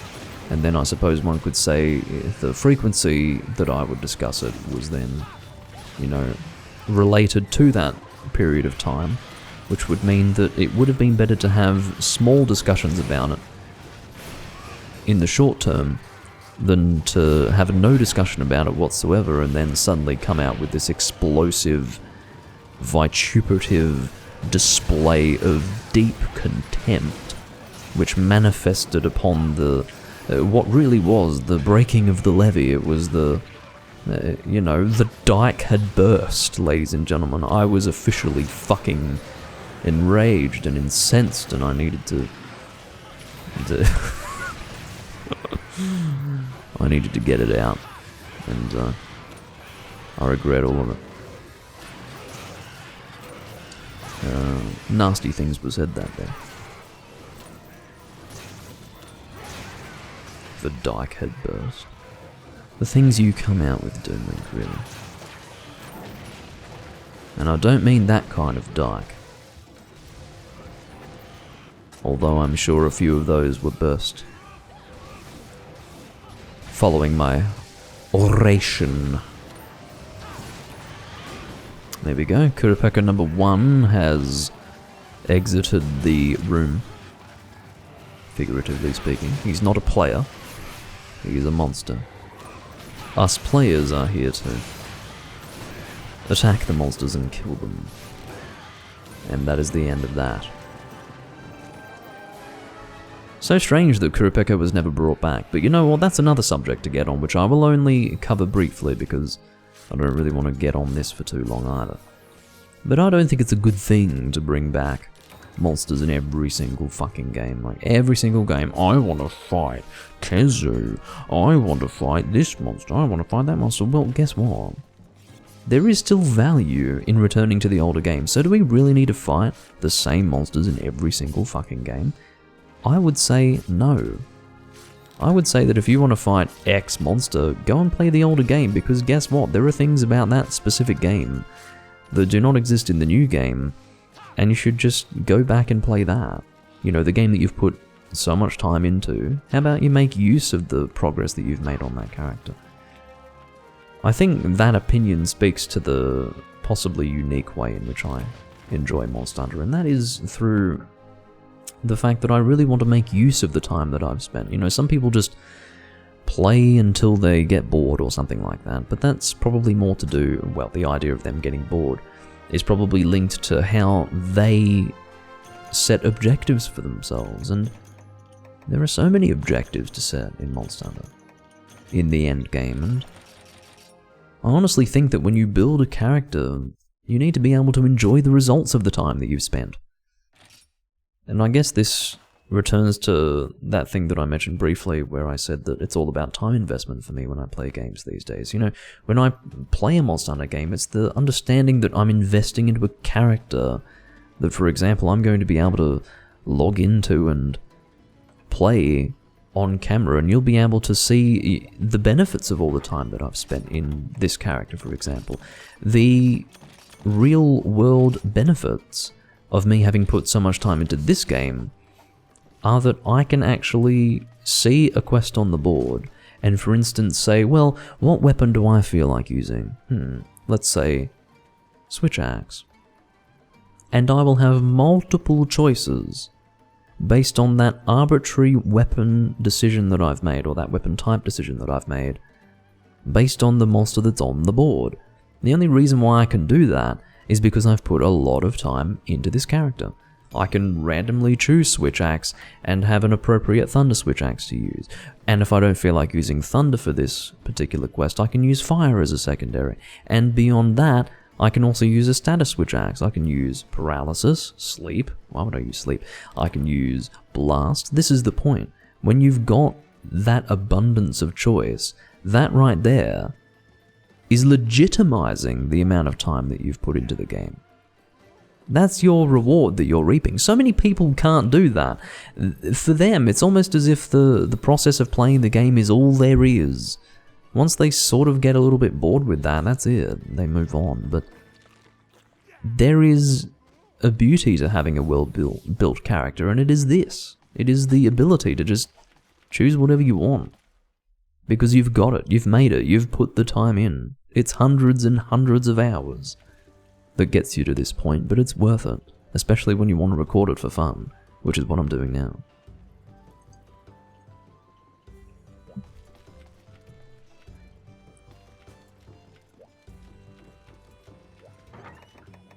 So we've got some Naga Cougars on the board. I don't know what I want to use, actually. Maybe Gunlance. I haven't used Gunlance in this recording. I do have a Thunder Gunlance. That would be the Lightning Blaze. I chose to use the Lightning Blaze because I didn't... Oh, actually, come to think of it. Yeah, I didn't end up making the Abyssal Lagio Cruise Gunlance. What am I doing? No, I do not intend to upgrade the Rarity 1 Buster Sword. But thank you for giving me that option. Just in case I may have for some reason wanted to do that. I haven't even gone so far as forging the first level.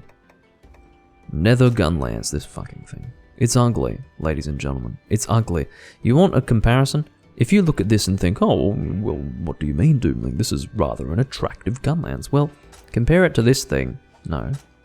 If you could please go to the lance option. Compare it to this thing. Okay, that's your point of reference. This to this. This is ugly, sorry. So no, I don't want that Gunlance. And then compare that to this, okay? There you go. Now you've got an idea of how I came to the conclusions that I've reached. That Nether Gunlance is ugly and I don't like it. Sorry. The stats are technically better than what I've got right now, but I'd say the aesthetic... What exactly is going on?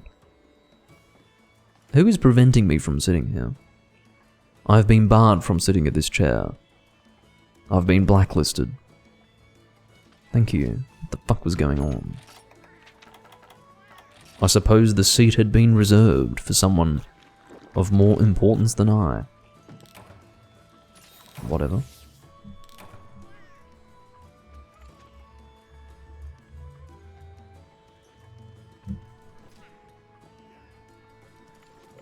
Ugh, no. Hossein, I wouldn't belong on the Gaijin Hunter podcast.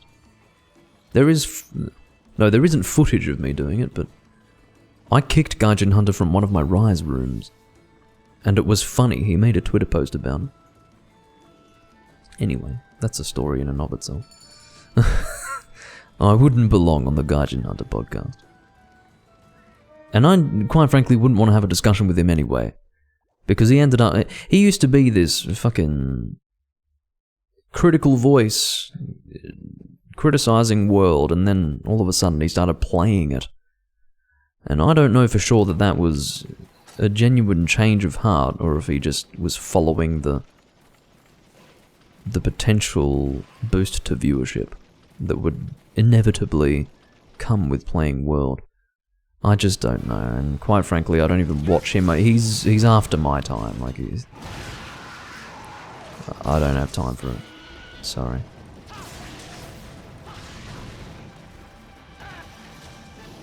But really, yeah. I didn't even know he had a podcast. But yeah. I'm sure we could have a stimulating conversation. But I also don't know if I want to get onto that sort of subject with anyone who's not my friend Ethan, because I know that Ethan's going to agree with me. He didn't always. But the things that I said to him over a long period of time really got him thinking, and then he started to apply my way of thinking to his own experience, and then he realised, hey, Doomlink, you're right. Which was, you know, nice.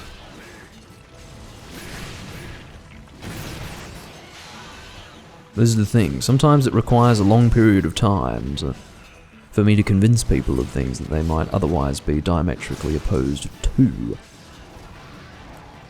But whatever.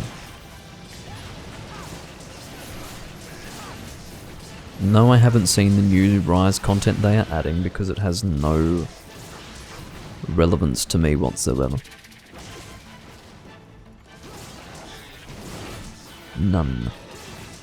I don't want to see it. I'm not interested. I do own Monster Hunter Rise. Still, I didn't sell the game. Why, I don't know, but I haven't launched it since week 2 of its release, if I recall correctly. And I have no intention of ever launching it again. I resolved a long time ago to never launch World again, but I've since amended that to the following. I will eventually launch World again, provided I can launch the very same version of the game that I first played when I launched the game when it came out. I don't want to play the version of the game that is designed to work with Clutch Claw, even if you don't have Iceborne and therefore don't have Clutch Claw. Okay? I'm not interested in that. I will play base World in the way it was originally intended to be played, without fucking Clutch Claw. If I ever play World again, it will be that. And I'm going to wait until playing that game is going to hit me with heavy nostalgia. I don't think enough time has passed yet for me to get hit with nostalgia. I do have fond memories of playing that game. When World came out, I had every intention of enjoying it, and I had a great community experience with that game. I played with a group, and we had a lot of fun. And I had a lot of fun. But in not too much time, I started to take issue with a few things, and then I realized that my grievances were pretty fundamental. Not minor grievances, literally things that relate to the essence of Monster Hunter. And when I realized that, it all started going downhill, and then I turned into the creature that I am today.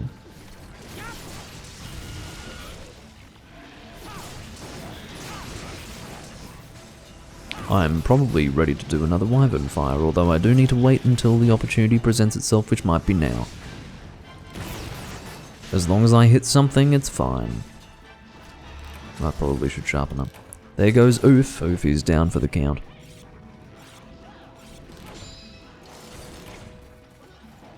At least I got my Wyvern Fire off. Can't complain about that.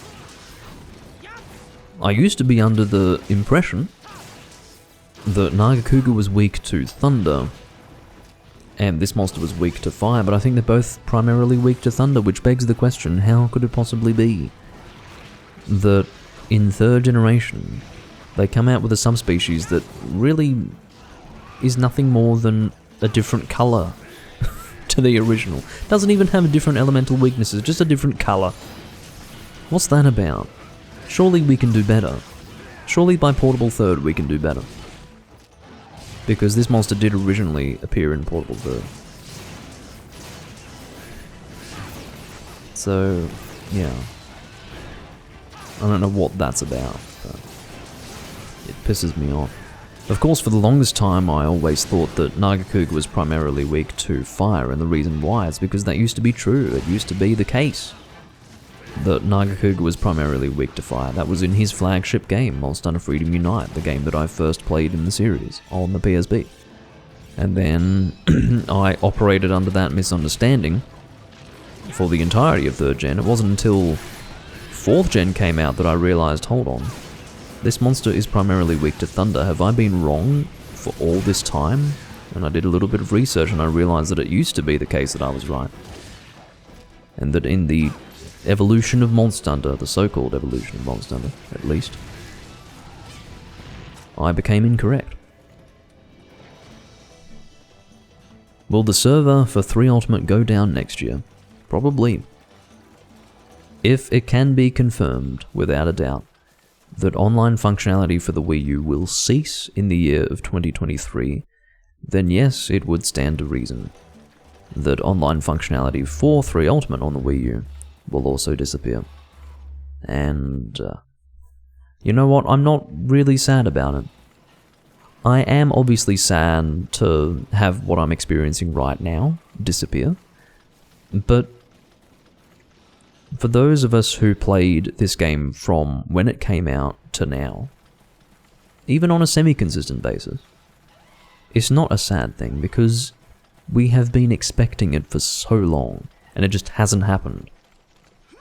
Literally the first year that I heard about these servers possibly shutting down was 2016. That was a long time ago. And they still haven't shut down. So I can really live with them shutting down next year. So, there is nothing more that I can say than that. The only thing that Capcom has done, literally the only thing that they've done, to maybe warm me to them in recent years, has been to continue to support this game. It takes no effort on their part, but it does technically take financial investment. And they've been willing to do that. They haven't gone out of their way to close the servers, so that's good of them. There aren't many of us playing. So, yeah.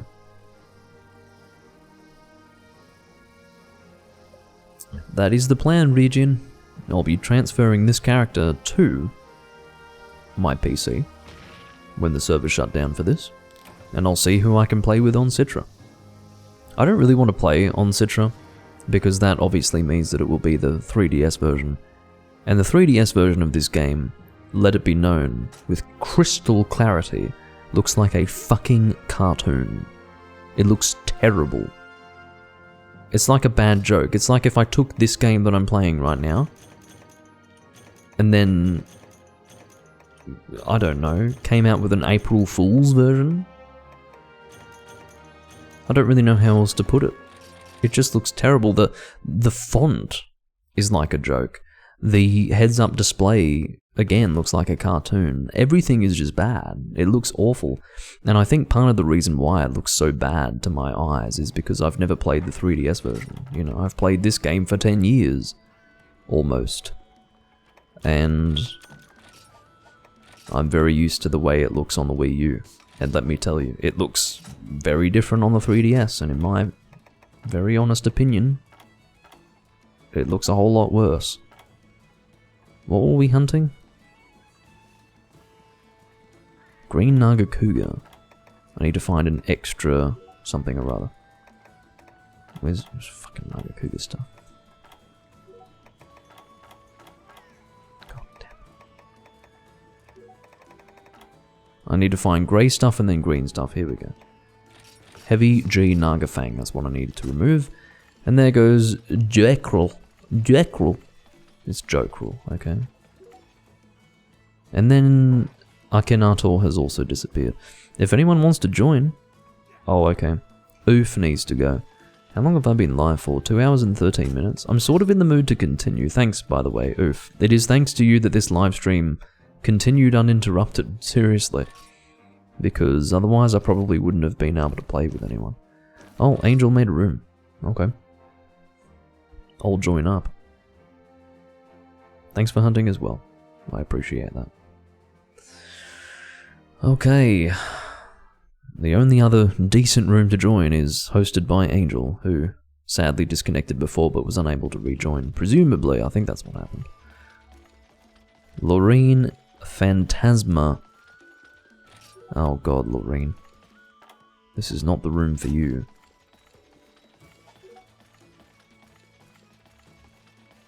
Oh.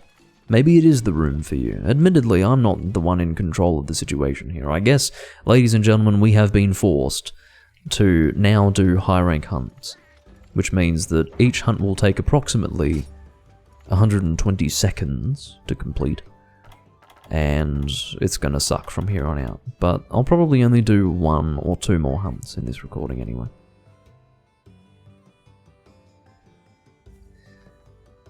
Thank you, Rizeru Gaming. I will see you again soon as well, and I do thank you for being there when I needed you most, which was, you know, when you two were literally the only other people playing the game at that time. And had you not been there, I would have had to go and play Generations Ultimate and have a much less enjoyable time.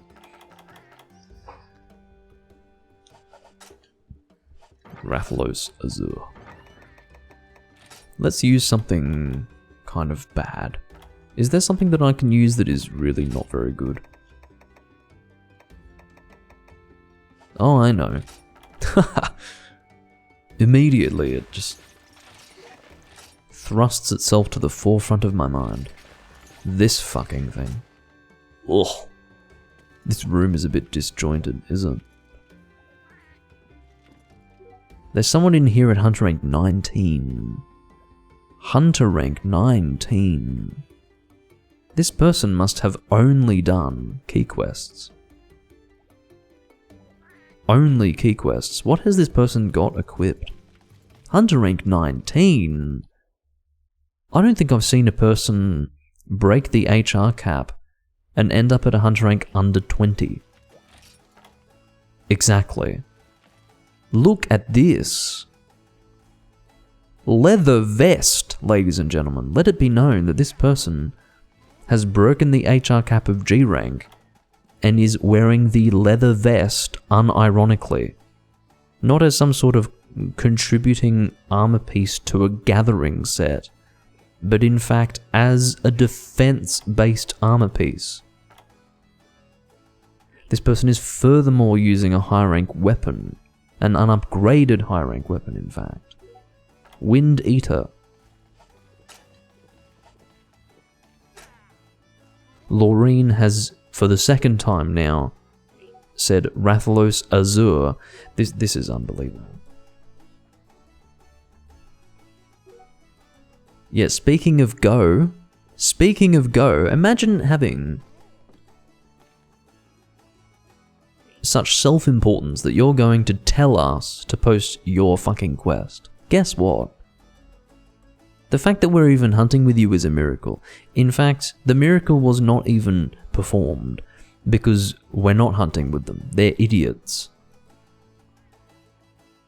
She was too low, he was a leech. Exactly. Fuck the pair of them. Well, maybe that Hunter Rank 19 guy was just a victim of... Oh, look. Vernon's here. Well, hello, Vernon. Loreen has returned. Loreen will now again command us to post Azure Rathalos. Azure Rathalos, go! Post now. Do my quests, you must.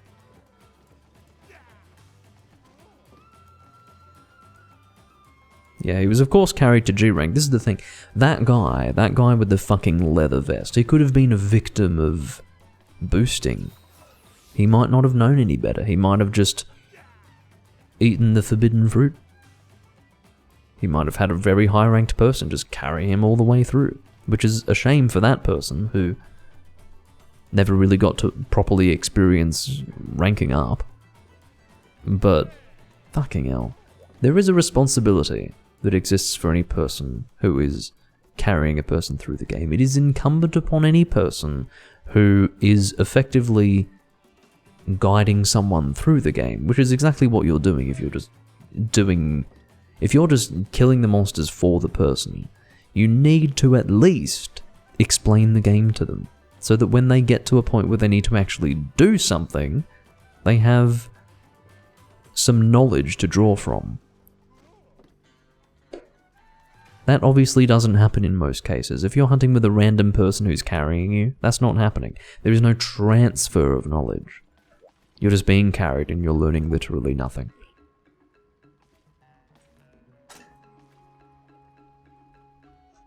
Anyway. Vernon, post away, man.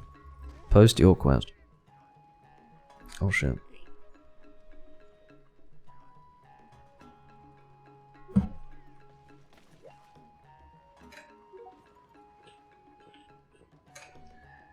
I will do 2 quests. 2 quests at this point. I do have something to do with a friend. Angela! Angel and Angela. What are the chances in this tiny community?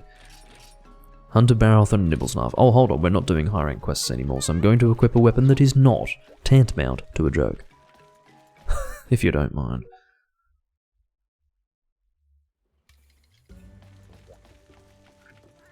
This weapon, I mean seriously, the very short period of time when I thought that this weapon was decent was when I had forgotten what good inflated raw for endgame greatswords was in this game.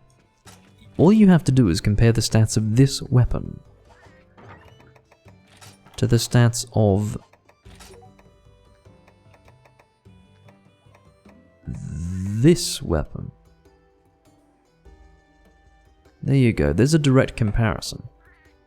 Just take that in for a moment. The comparison is embarrassing.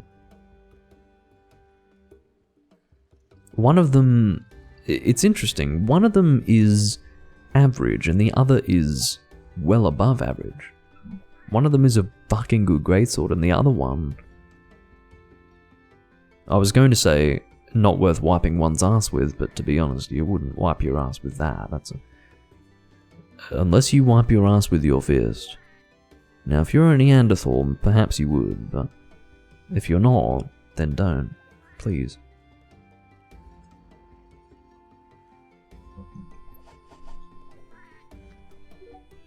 Oh, accidentally deleted a set, rebooting. Okay.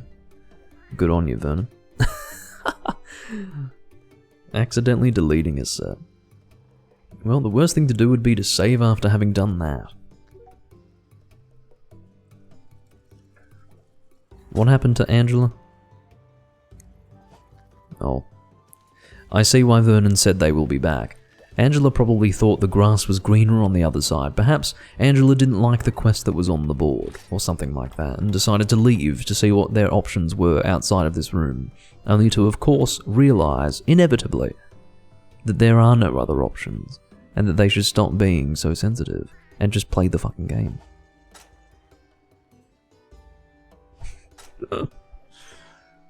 Anyway. What am I using again? Probably, yeah, I'm just going to use Blast. Fuck it. How about Blast Greatsword? Do I have a Blast Greatsword? I don't think I even have a Blast Greatsword, to be completely honest. No, I don't. Good. Actually, let's use the Miasmathist. No, I actually don't want to do that, all of a sudden. Just quite suddenly, I don't want to do that. No, Angela... Oh wait, hold on. No, I don't think Angela is the person in the... No, I think... Just how confused am I becoming right now? You've thrown me for a loop, Vernon. Is Angeliada in the chat Angel or Angela in-game? I have been under the impression that it's Angel. Hello? This can't be right. I thought that Angel was this person the whole time. So the coincidence was not that... You're Angela. Well, I was playing with Angel before and I had just assumed that Angel was you.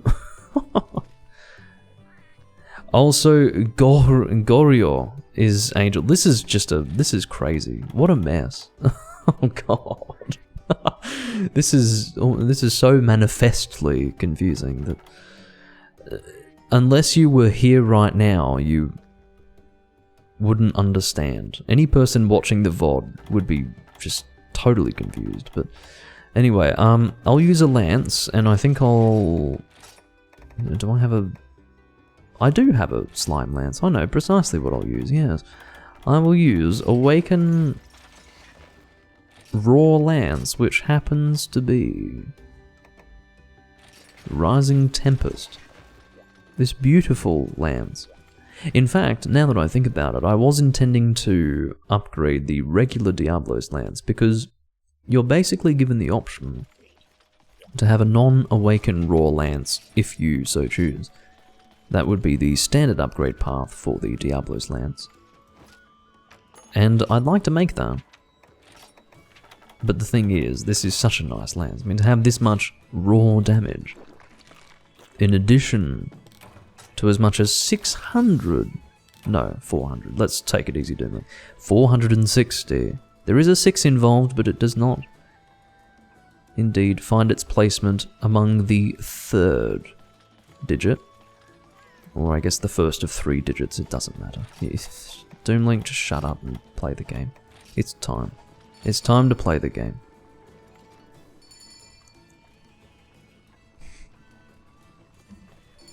Anyway. As I say, 2 hunts and then we'll finish up. I'll finish up anyway. You are, of course, welcome to continue hunting. But I will need to move on. So Baroth and what? Oh, that's right, this is a game where you can't actually see... Oh, never mind. I can't see the monsters that are indeed part of the quest objective, but fortunately it is included in the name of the quest. It is Nibblesnarf and Baroth. We must kill them both.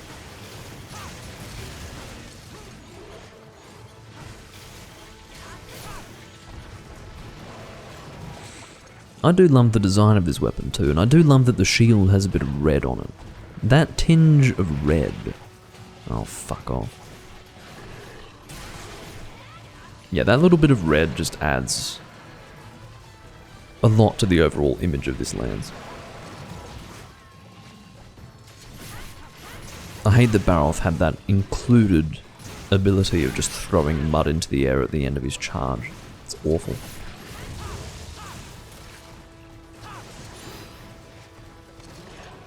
I'm not the only one running slime, evidently. But it's alright. Even if we're doubling down on slime, it has to be said that I'm still dealing good damage with... Oh, fuck off!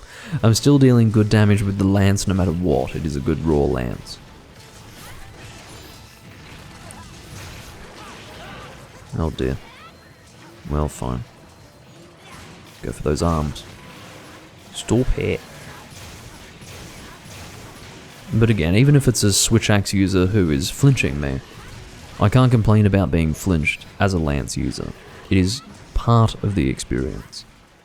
If you're not being flinched as a lance user, you're basically not enjoying or experiencing the lance way of playing Monster Hunter. The lance experience is lost on you. You need to be constantly on your hands and knees, otherwise it's not really lance play. What I mean to say is that it's not worth complaining about.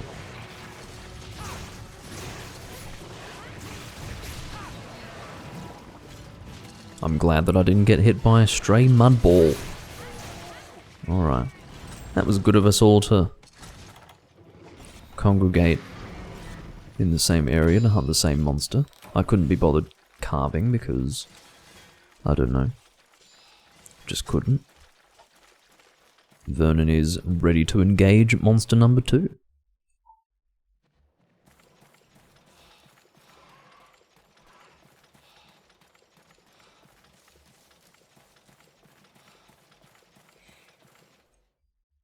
Oh, goodness me.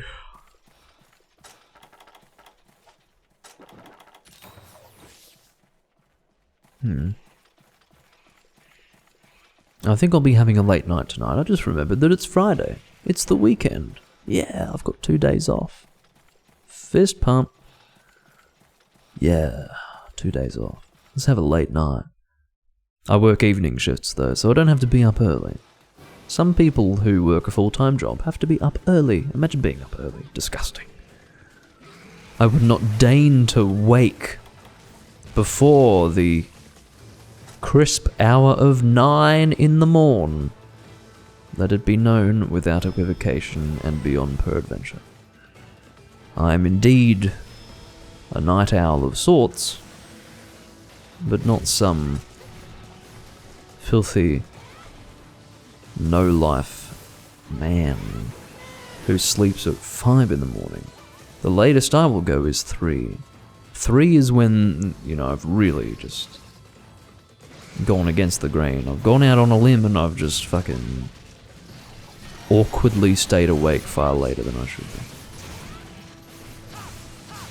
be. But that doesn't mean that I'm going to get only like 4 hours of sleep or something. Ow. It means that I will still get sufficient sleep, it just means that I will have less time before I start work. And I cherish that time. I get things done before work, unlike some people. Anyway. I'm not trying to flaunt my lifestyle, I'm just saying that I did everything I could to achieve this, and yeah, I achieved it.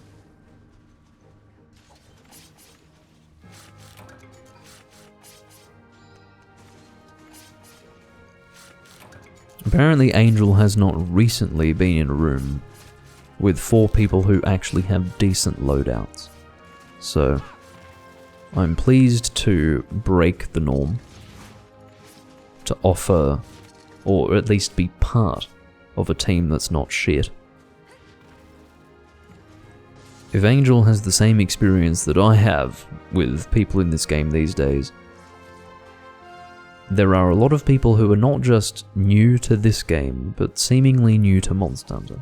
They really don't know what they're doing. It's incredible. I've not actually seen recently so many people in one game playing like they have no clue. 3 Ultimate is where you go to experience real beginner style play. Even as late as G rank, because obviously some of them just get carried to G rank, so you're going to deal with people who have no clue in what should be the end game. That's when they start to learn, ironically.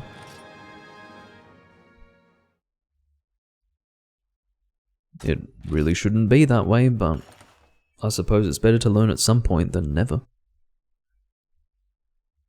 That's true enough.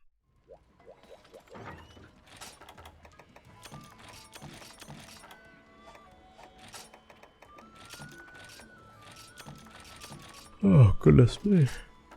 Last hunt for me. And then I'm moving on to the next event of the evening, which is... It starts with A and ends with E. Anime. I tend to every evening watch anime with a friend of mine. And he's wondering where the flying fuck I am.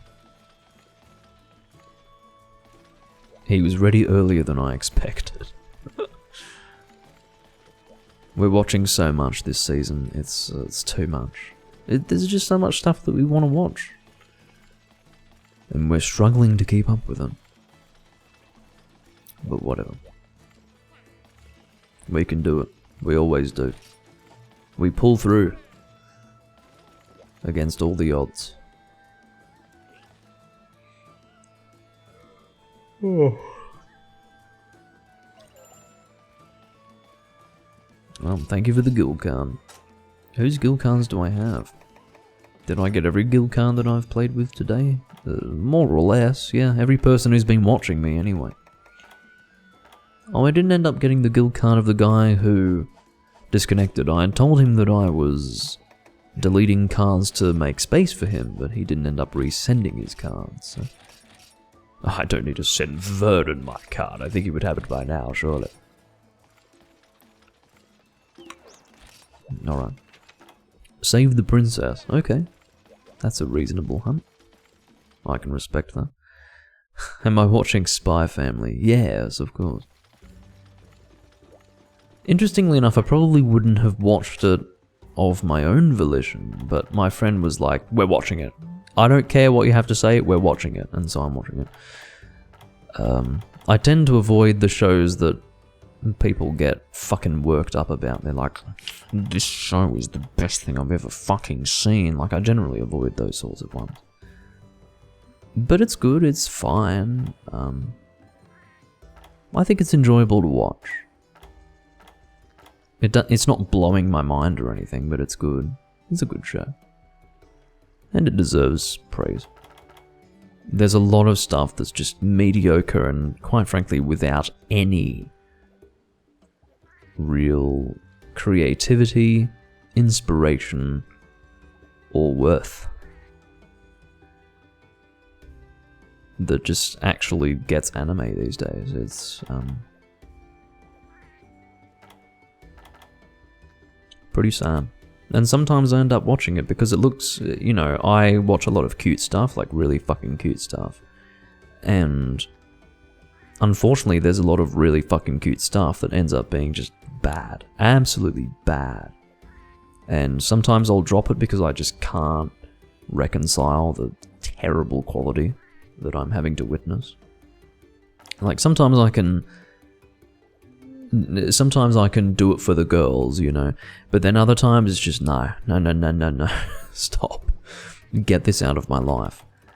And of course Spy Family does not fall within that category, so I'm enjoying it. Now, I don't really want to use Thunder because then I won't be effective against Lagombi. I don't know what Lagombi's secondary or tertiary weaknesses are. But whatever. Maybe I'll use Poison. Let's use this setup. It's easy, it's quick. I don't have to think too much about it. There's nothing wrong with this gun lance. It happens to be one of the best gun lances in the game. It is very effective, it is very good. So I will go with this.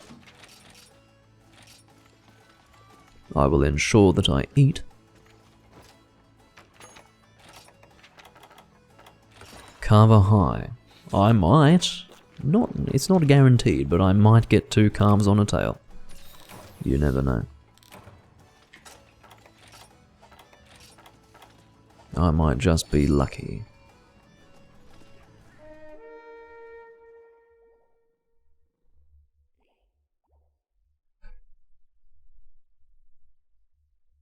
Alrighty.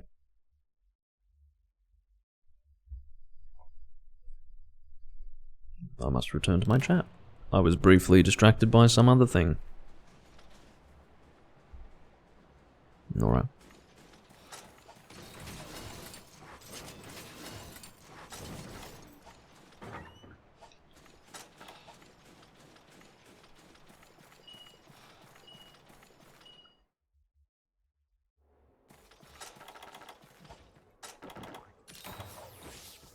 I just had this sudden... this might sound rather strange. Or perhaps not strange at all. But I had this sudden desire to insert myself here into this very world and experience this environment. It's so fucking picturesque, just look at it.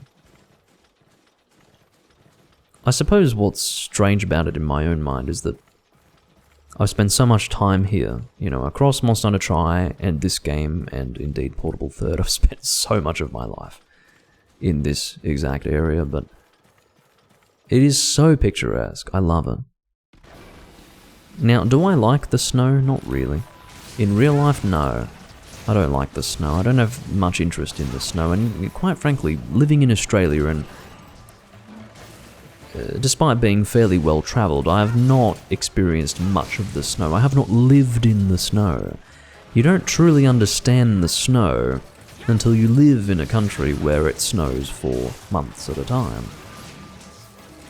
I don't have that experience, but even without that experience, I can say very comfortably that I'm not all that enthused about snow. Now, I can say very, like without any hesitation, that snow in Australia is uncommon. I'm not saying that Australia is always hot, but it does not become so cold in Australia that you're going to be experiencing much snow.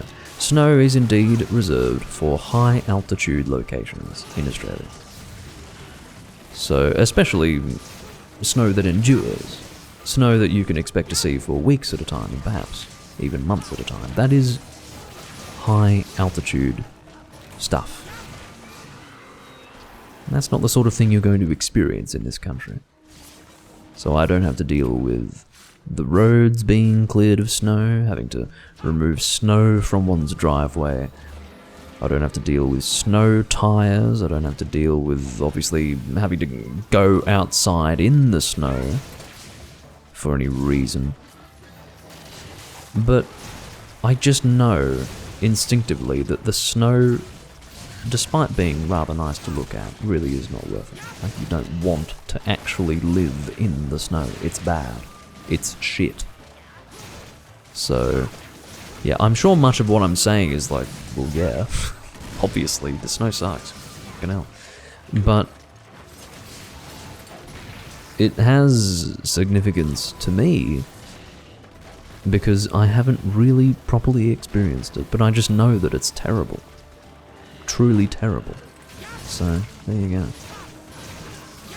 I don't know what brought that on, but I suppose it was a need to clarify the fact that while I do find this place to be very attractive and very nice, and I was suddenly overcome by the desire to be here, I also understand that it's fucking cold and fucking unpleasant, and the snow sucks. I get that. I really do get that.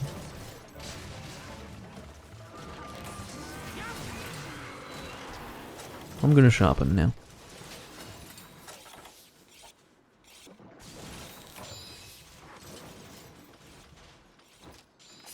Just mega potions, right?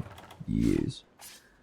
I think we have to wait for Stygian to spawn. Of course, you don't have 3 large monsters at one time in a location. So we will have to wait here for Stygian to spawn. If I remember correctly, he'll spawn around here, but I could be entirely wrong. In fact, to be completely honest, for every monster that spawns in this area, this is about where I would stand. And that's probably not correct. I'm sure there are different spawn points.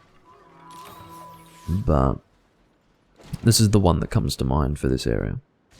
I think I would stand here for Deviljho, Stygian Zinogre, Brachydios, a number of monsters.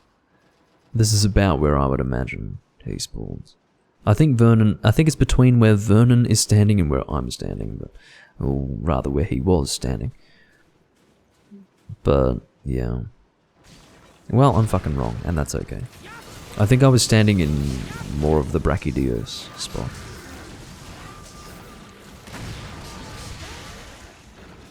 Let's just beat on this fucking Zinogre. I have a lot of confidence in this team, and I take great pleasure in the competency of the team as well.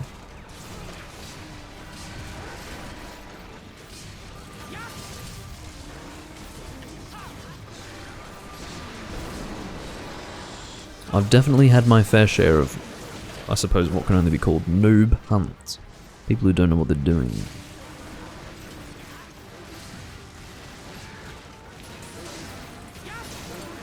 I'd love a few head opportunities here.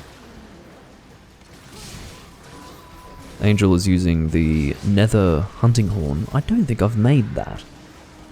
Maybe I did end up making it. I might have made it so late in my character's progression that I've forgotten that I've made it, but yeah, it might have been one of the last nether weapons I made. It's either that, or I never ended up making it. And if I didn't end up making it, then I probably should. Because it's a good thunder hunting horn. I think I've got the ivory version. Oh my god. What a beatdown. Of course, if you're wondering how he died so fucking fast, it's because he is one of 3 monsters, so he has heavily reduced health, but even then, he died pretty fucking fast, so nicely done. Poison plus slime plus hunting horn support for all physical damage dealt equals monster in pain. That is assuming that we got attack up. I think we might have, but I don't remember the songs of that horn. Either way, we were supported. I'm not trying to therefore downplay the effectiveness of the horn in the event that we didn't receive attack up. Good hunt, yes. Hey guys, thanks for watching. There's 11 of you here right now. That's 11 of us here watching 3 Ultimate. And you know what? There's not much going on in 3 Ultimate these days. The community is small, but it's tight-knit. We're all here, we're enjoying the game. Even if you're not here playing it right now, you're at least consuming it in one way or another. We need to keep this game alive. This is, in my opinion, I'm not saying that this is some irrefutable and incontrovertible reality, but it is, in my view, the best Monster Hunter game. And I want to keep it strong until we can no longer play it online. But you know what? Even if we can no longer play it officially through Capcom, we'll still be able to emulate it and play together. So it's not the end of the world. I do thank you all for being here. I will see you when I'm next playing Monster Hunter or anything else that you'd like to watch. I would like to give 3 Ultimate as much of my attention as I can because I am cognizant of the fact that its life is indeed finite and likely soon to end, like within the year. Not in this year, but within the next 12 months, so I'm a little concerned about that, but anyway. I will see you all next time, and I thank you all for watching. Bye bye for now.